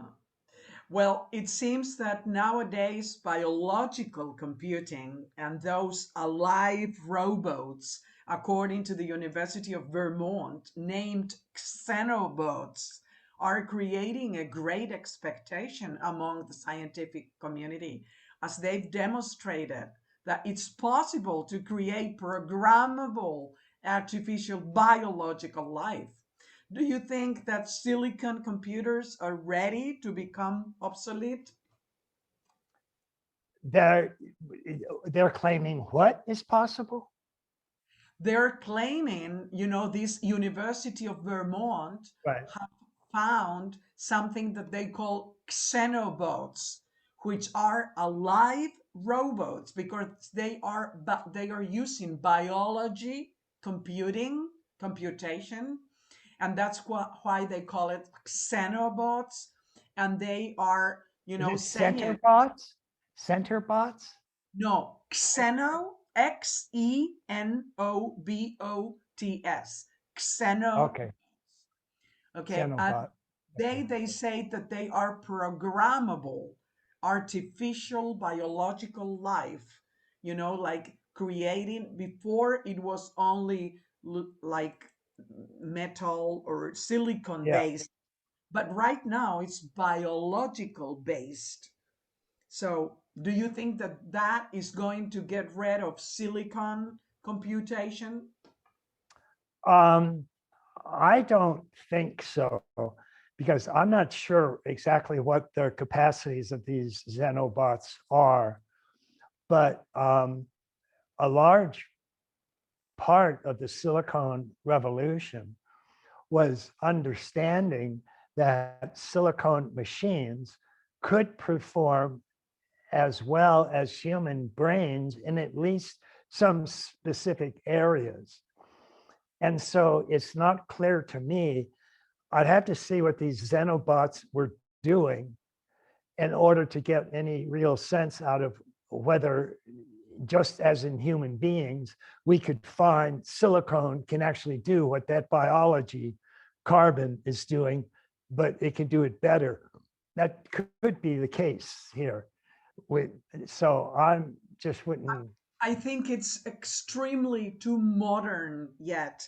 I mean, Yeah, in the very, very first stages of development, yeah, we cannot, I think we cannot compare yet. What will it be better? I mean, thinking that biological, based in carbon, like you say, uh, maybe not, because we tend to think, I think, that biological development and computation and whatever is going to be better, but like you say, is carbon based, right. and maybe silicon is better than carbon, we don't Yeah, know. that's right.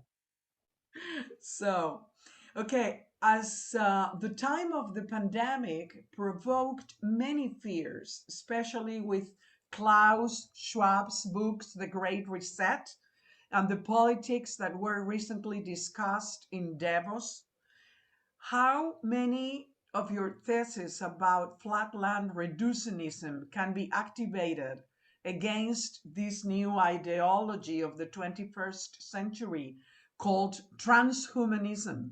Do you know anything about that? Transhumanism? Sure. Yeah. Well, I think it is an understandable but very human desire. And with the general idea, there are a couple of forms of transhumanism, but one of the basic ideas is that human consciousness will be able to be transferred entirely into a machine, computer, supercomputer, when the machine can display a general artificial intelligence. And so we will live forever in a silicone-based machine. And the first thing that I always think about that is, okay, well, that might be true, but if it is, just make sure that nobody drops the machine that you're in, because all of a sudden your living forever is going to be gone into nothing. And that just, I can't get that part out of my head, so I can never get much beyond transhumanism. It would, of course, depend upon getting to a general artificial intelligence. And the other thing that I would be very concerned about is, what degree of consciousness are you going to call yourself and have injected into that machine for all eternity? What if you're at an amber ego development? Are you telling me you never want to grow again forever? And what about waking up? Are you going to include, you're going to have an automatic waking up process? And to what stage of waking up are you going to go?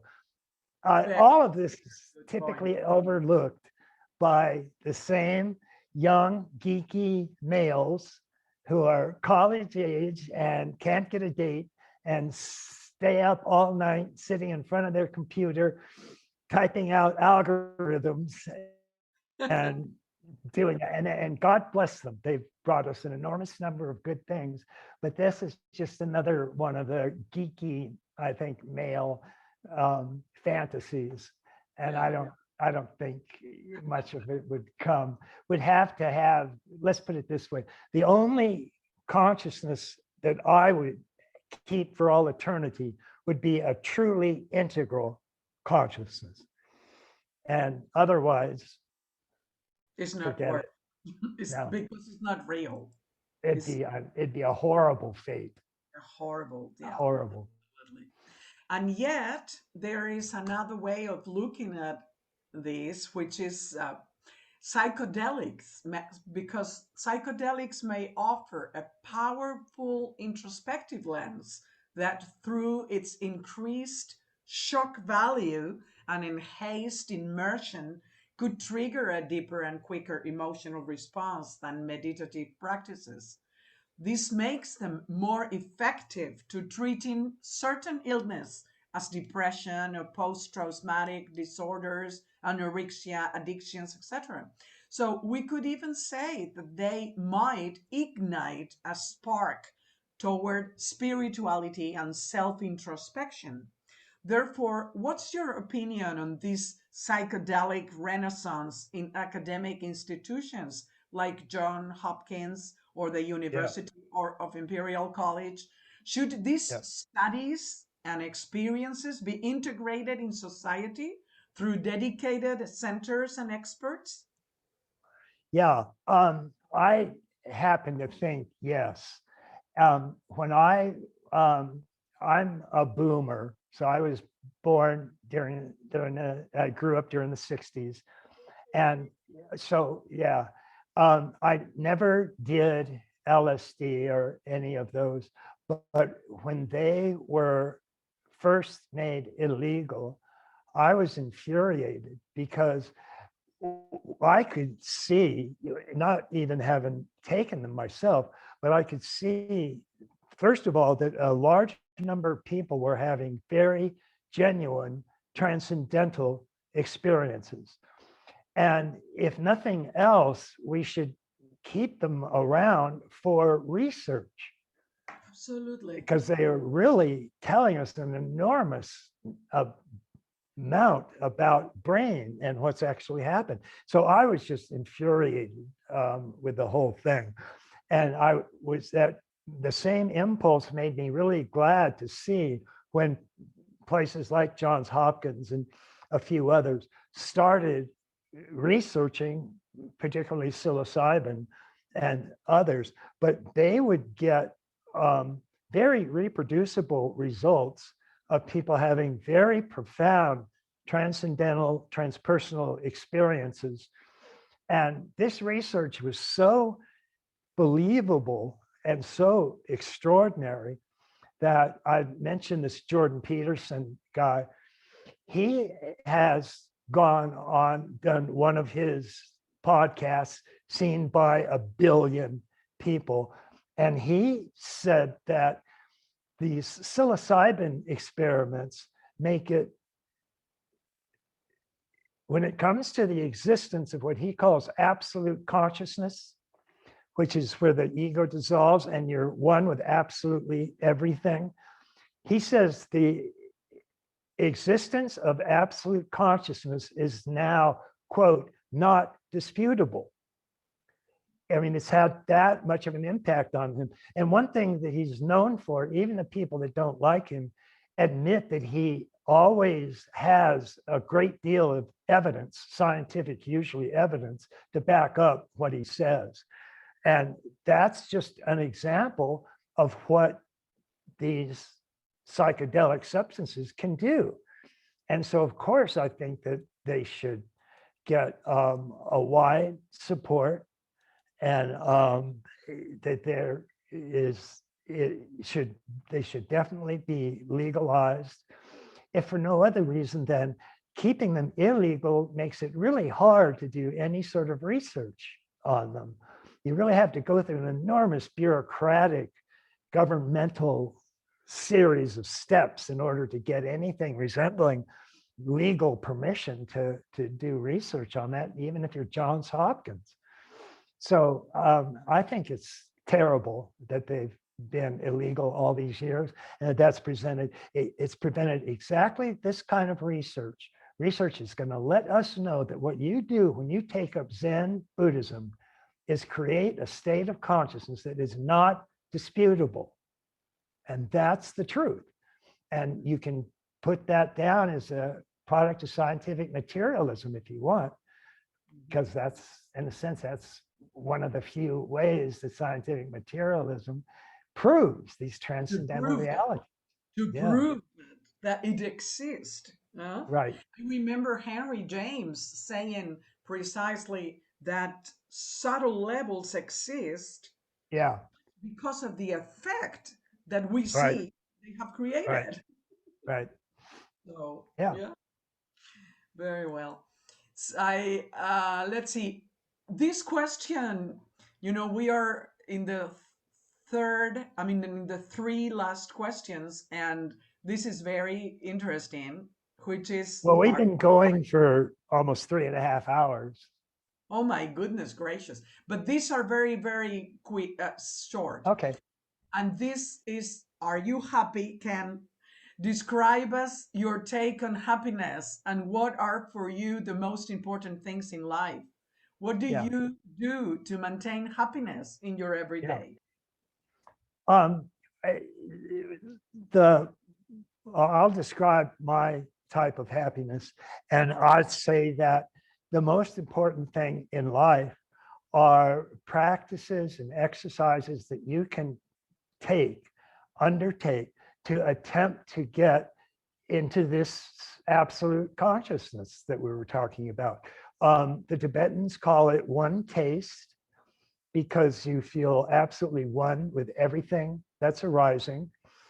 And when that becomes really solid, a sense of a separate self-sense, separate identity tends to fall away. Now, it doesn't mean you're not aware of your small self, you are, but you're also aware of what's called your true self, which is one with this ground of all being. And that's what gives you a sense of oneness with everything. When you're one with this ground of being, you're one with everything, because this is the ground of all beings. It's not a particular being, it's the ground of all being. And that has been universally, by the great wisdom traditions, is claimed to be attaining that realization, is said to be enlightenment or awakening or a siddha realization. And it's universally, by the past that practice them, said to be the core of happiness. So Vedanta, for example, is one of these, and it names this one taste Sat Chit Ananda, which is being, consciousness, and bliss. And bliss is, in a sense, a feeling of enlightenment. It's the feeling that comes from the absolute freedom from attachment or identification with anything. And that is a feeling of bliss or great joy or great happiness. And it is something that I have, for whatever reason, recognized as being an ultimate truth. And the traditions that maintain this approach usually have something they call the two truths doctrine. There's relative truth and there's absolute or ultimate truth. And relative truth, or any of the truths that science would give you, physics, chemistry, biology, any of those, they're all said to be relative truth, which means they have some truth, but that truth applies only to the relative finite manifest universe. And they don't tell you anything about the ground of all of that. And when you discover that ground, you realize that is ultimate truth, because that's ultimately true for every single relative truth that there is. And so it's just, some people, I guess, would call it an intuition that you can have. But I had it early on that there was an ultimate truth in addition to this relative truth. And the first person that I studied for that was Krishnamurti. And a lot of people know Krishnamurti. He was quite famous back in the time. And also Alan Watts. Watts wrote a lot about these topics, and I just recognized the truth of what they were talking about. And I began practicing, particularly Zen and Dzogchen and Vedanta. So at one time or another, I had practiced most of the world's religious traditions to some degree or another, including the Cloud of Unknowing and Father Thomas Keating's work, and etc.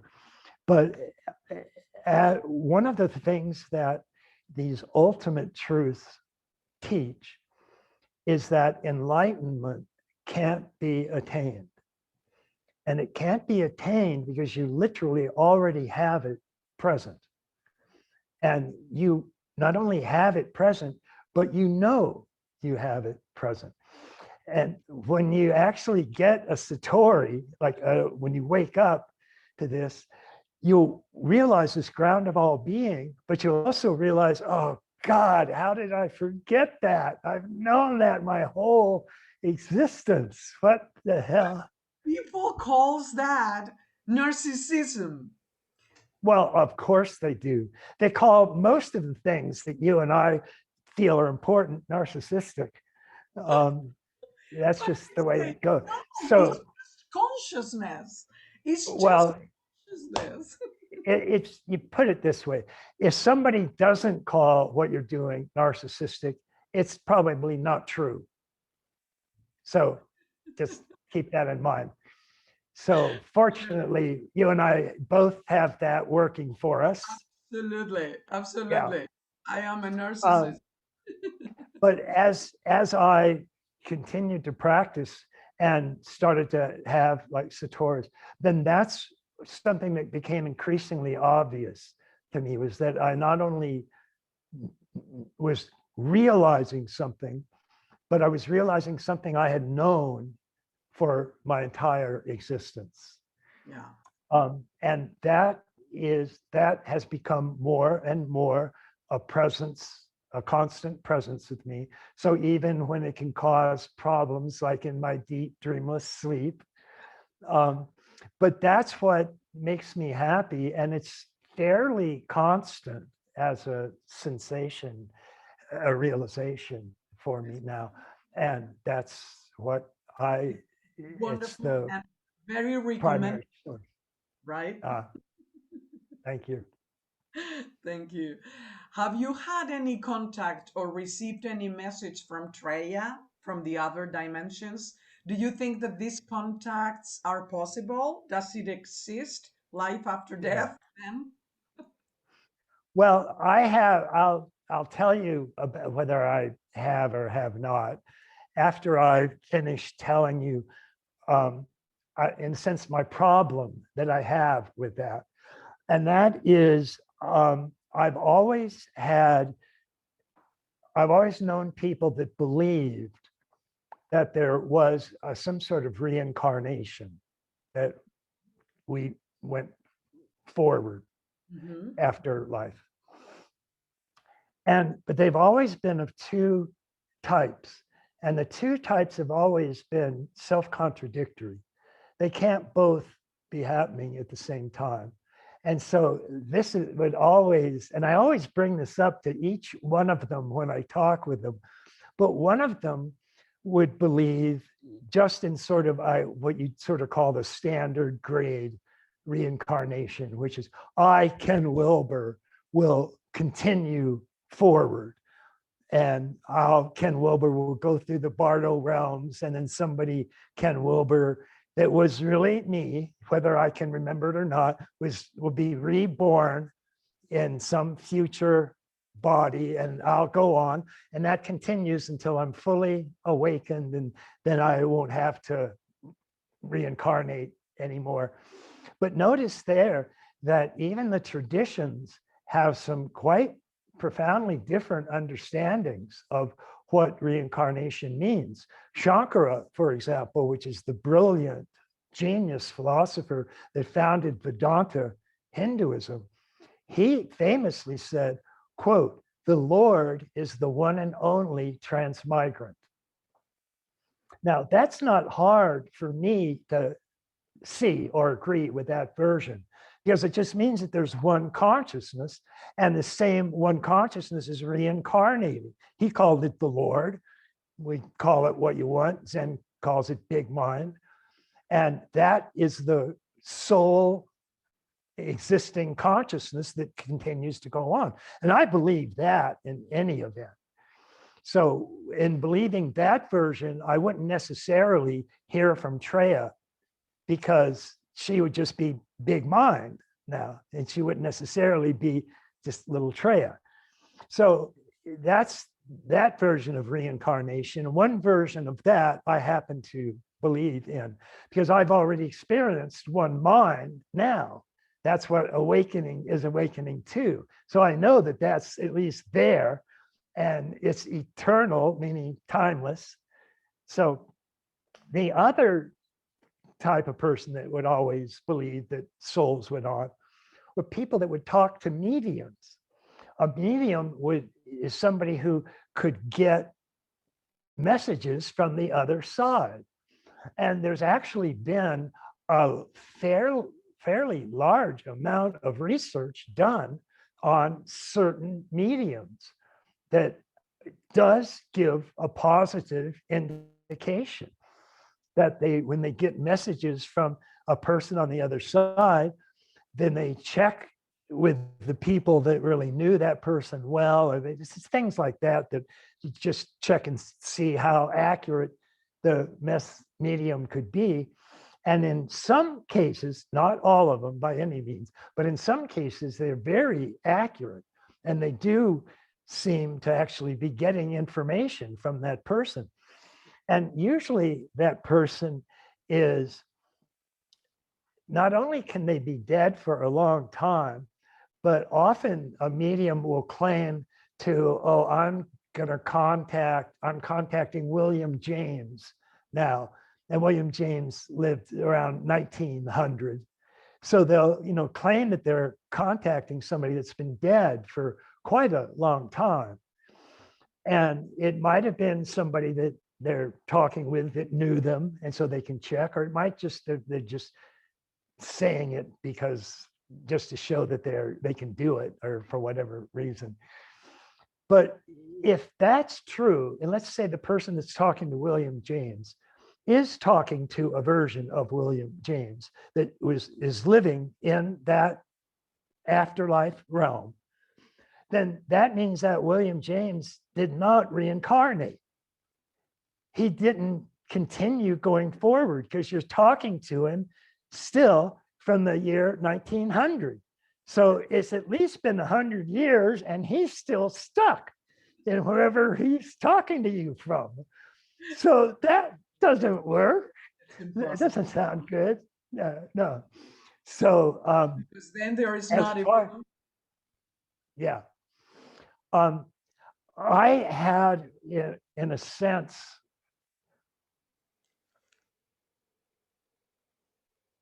what you would call, and whenever I talk about Treya, I usually will start crying.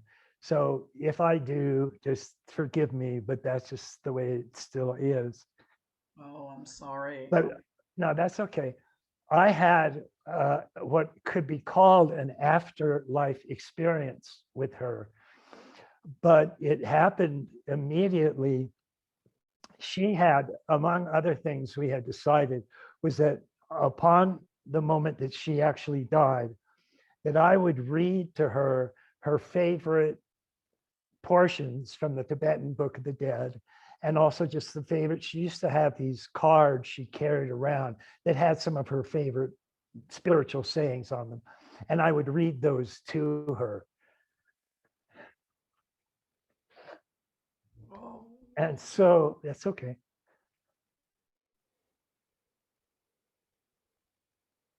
So I started reading these things to her, and it was about 3 or 4 hours after she had died, I agreed that I would read them to her for 24 hours straight. And so this is about 4 or 5 hours after she had died.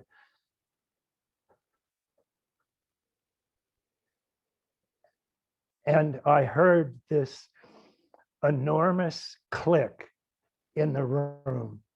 And I actually ducked. It was so palpable. And the feeling was that she had just completely enlightened. And when I heard that click, the feeling that I had was I had a very, very profound Satori experience. And I felt it was unmistakably her gift. So, yeah. And she was actually transmitting that awakening to me. And I stayed in that state for, it was at least a month, which was just unheard of for that time. And I think that was just the culmination of my own spiritual work, but it was really like just getting a transmission from a Zen master or something. And I have always been enormously grateful to her for doing that. And that was a type of afterlife. She had very clearly been dead for 6 hours or so. And I felt that presence just very unmistakably. And for the rest of that month, that presence of that ground of all being was unmistakably, to me, a part, it felt like Treya. It just, that's how I would describe it. And so in that sense, I had that particular experience. Yeah. Yeah. But Oh, beyond thanks that, a lot for telling. yeah, sure. Beautiful. Beautiful. I Great. remember reading that in Grace and Grit, that, by Right. the way, when is it going to be finally put up, that movie? I don't know. COVID really put a big Such a big, wrench in all of that. because we were all wanting to see it in the 1st of January, that it was going Yeah, to come out. I know. I know. I don't know, but I'm sure it'll do well. Oh Um, yeah, it's gonna be fantastic yeah, all we've seen of it has been really positive in every way. in every So, way. yeah. And so the last question, Ken, I don't want to Okay. keep on much more. Okay. How would you like to be remembered by next generations? And what is the message you would like to give our infants and youngsters of today to guide them into the future? Right. Um, it is important to live your life according to some principle like truth. But the thing that most people don't realize is that just saying truth isn't really enough, because there are so many different types of truth that are hiding out there, that what you really want to do is definitely choose to live your life according to truth, or the good, the true, and the beautiful. Something like that is fine. But be careful to keep looking for truth. Because what I have found in my own life is that I started out with just a love of science. And so I started out with just basically a love of just truth, whatever it was. And that was, in science, you pretty much hit on truth wherever you looked. If you looked at physics, you found truths. If you looked at chemistry, you found truths. Biology, you found truths, and so on. And the people that present the good, the true, and the beautiful would say that the reason that is the true, as it's a concept and as it's been developed in methodologies and practices, is a third person approach. It looks at third person objective truth, and that's what science does. Whereas beauty looks at first person truth, the beauty that's in the eye of the beholder, and the good is looking at second person truth. What's a good moral way for us to treat each other? So in a sense, I lucked out in falling in love with science, because I would find truth wherever I looked, because that's all science is doing. And it was science. I couldn't find anything on beauty or on moral goodness when I studied science. So, but that was the first thing that I began to learn as I developed into my teens and became more interested in, well, what am I going to do with my life and that kind of thing. And as I continued to look deeply into truth, I started to realize that all of the truths that I had learned were important and needed to be included. But they, strangely enough, it wasn't all of the truth that there was to know. I also had to look at beauty, and I had to look at goodness. And once I got onto goodness and the good and moral virtue, then you couldn't avoid the stages of development that morality went through. And so I realized that another important truth was its developmental truth. And that made me, when I realized all the developmental models that were out there, I, of course, was shocked by how could I miss that degree of truth. It's like I said, there are over 100 models of developmental psychology in the book Integral Psychology. How did I miss 100 of the most important truths that are out there. I mean, I'd gotten all the truths from physics and chemistry and biology. How the hell did I miss that? So that's when I had sort of my first huge integral insight, was it definitely include truth, but just make sure that that truth includes all of the truth and not just part of it, because there is such a thing as a partial truth. And that's right. And that's what I found myself running up against for the rest of my life, were more partial truths. And I would try to bring, each time I'd find a new partial truth that was important, I'd tack it onto the framework and just keep building it out and building it out. So definitely I would say to any youngster today, by all means, pick some principle such as truth that you want to engage in. But make sure, particularly if you choose truth, that you choose a truly true truth, that you're including all the truth that you possibly can. And by the way, you'll almost certainly get it wrong, at least the first couple of times you try. So if you want to start with somebody that's tried that, you can start with my work. I'd be glad to have you start with my work, but please be the person that generally, truly expands it. Not that just calls themselves integral and claims that they've expanded it, but has truly expanded it. Because the one thing we know for sure is that it's going to keep getting bigger. Absolutely. And that's what I love of your theory, that always gets bigger. Every Yeah. time I see you, every time I listen to you. Ken, it's been a wonder, a miracle, a great, great pleasure to listen to you. I thank you for your generosity and your love, because what you Oh, have given us today, it's love. thank you. Well, it's my pleasure, and much love to you. Thank you. Namaste, my dear. Namaste. Namaste.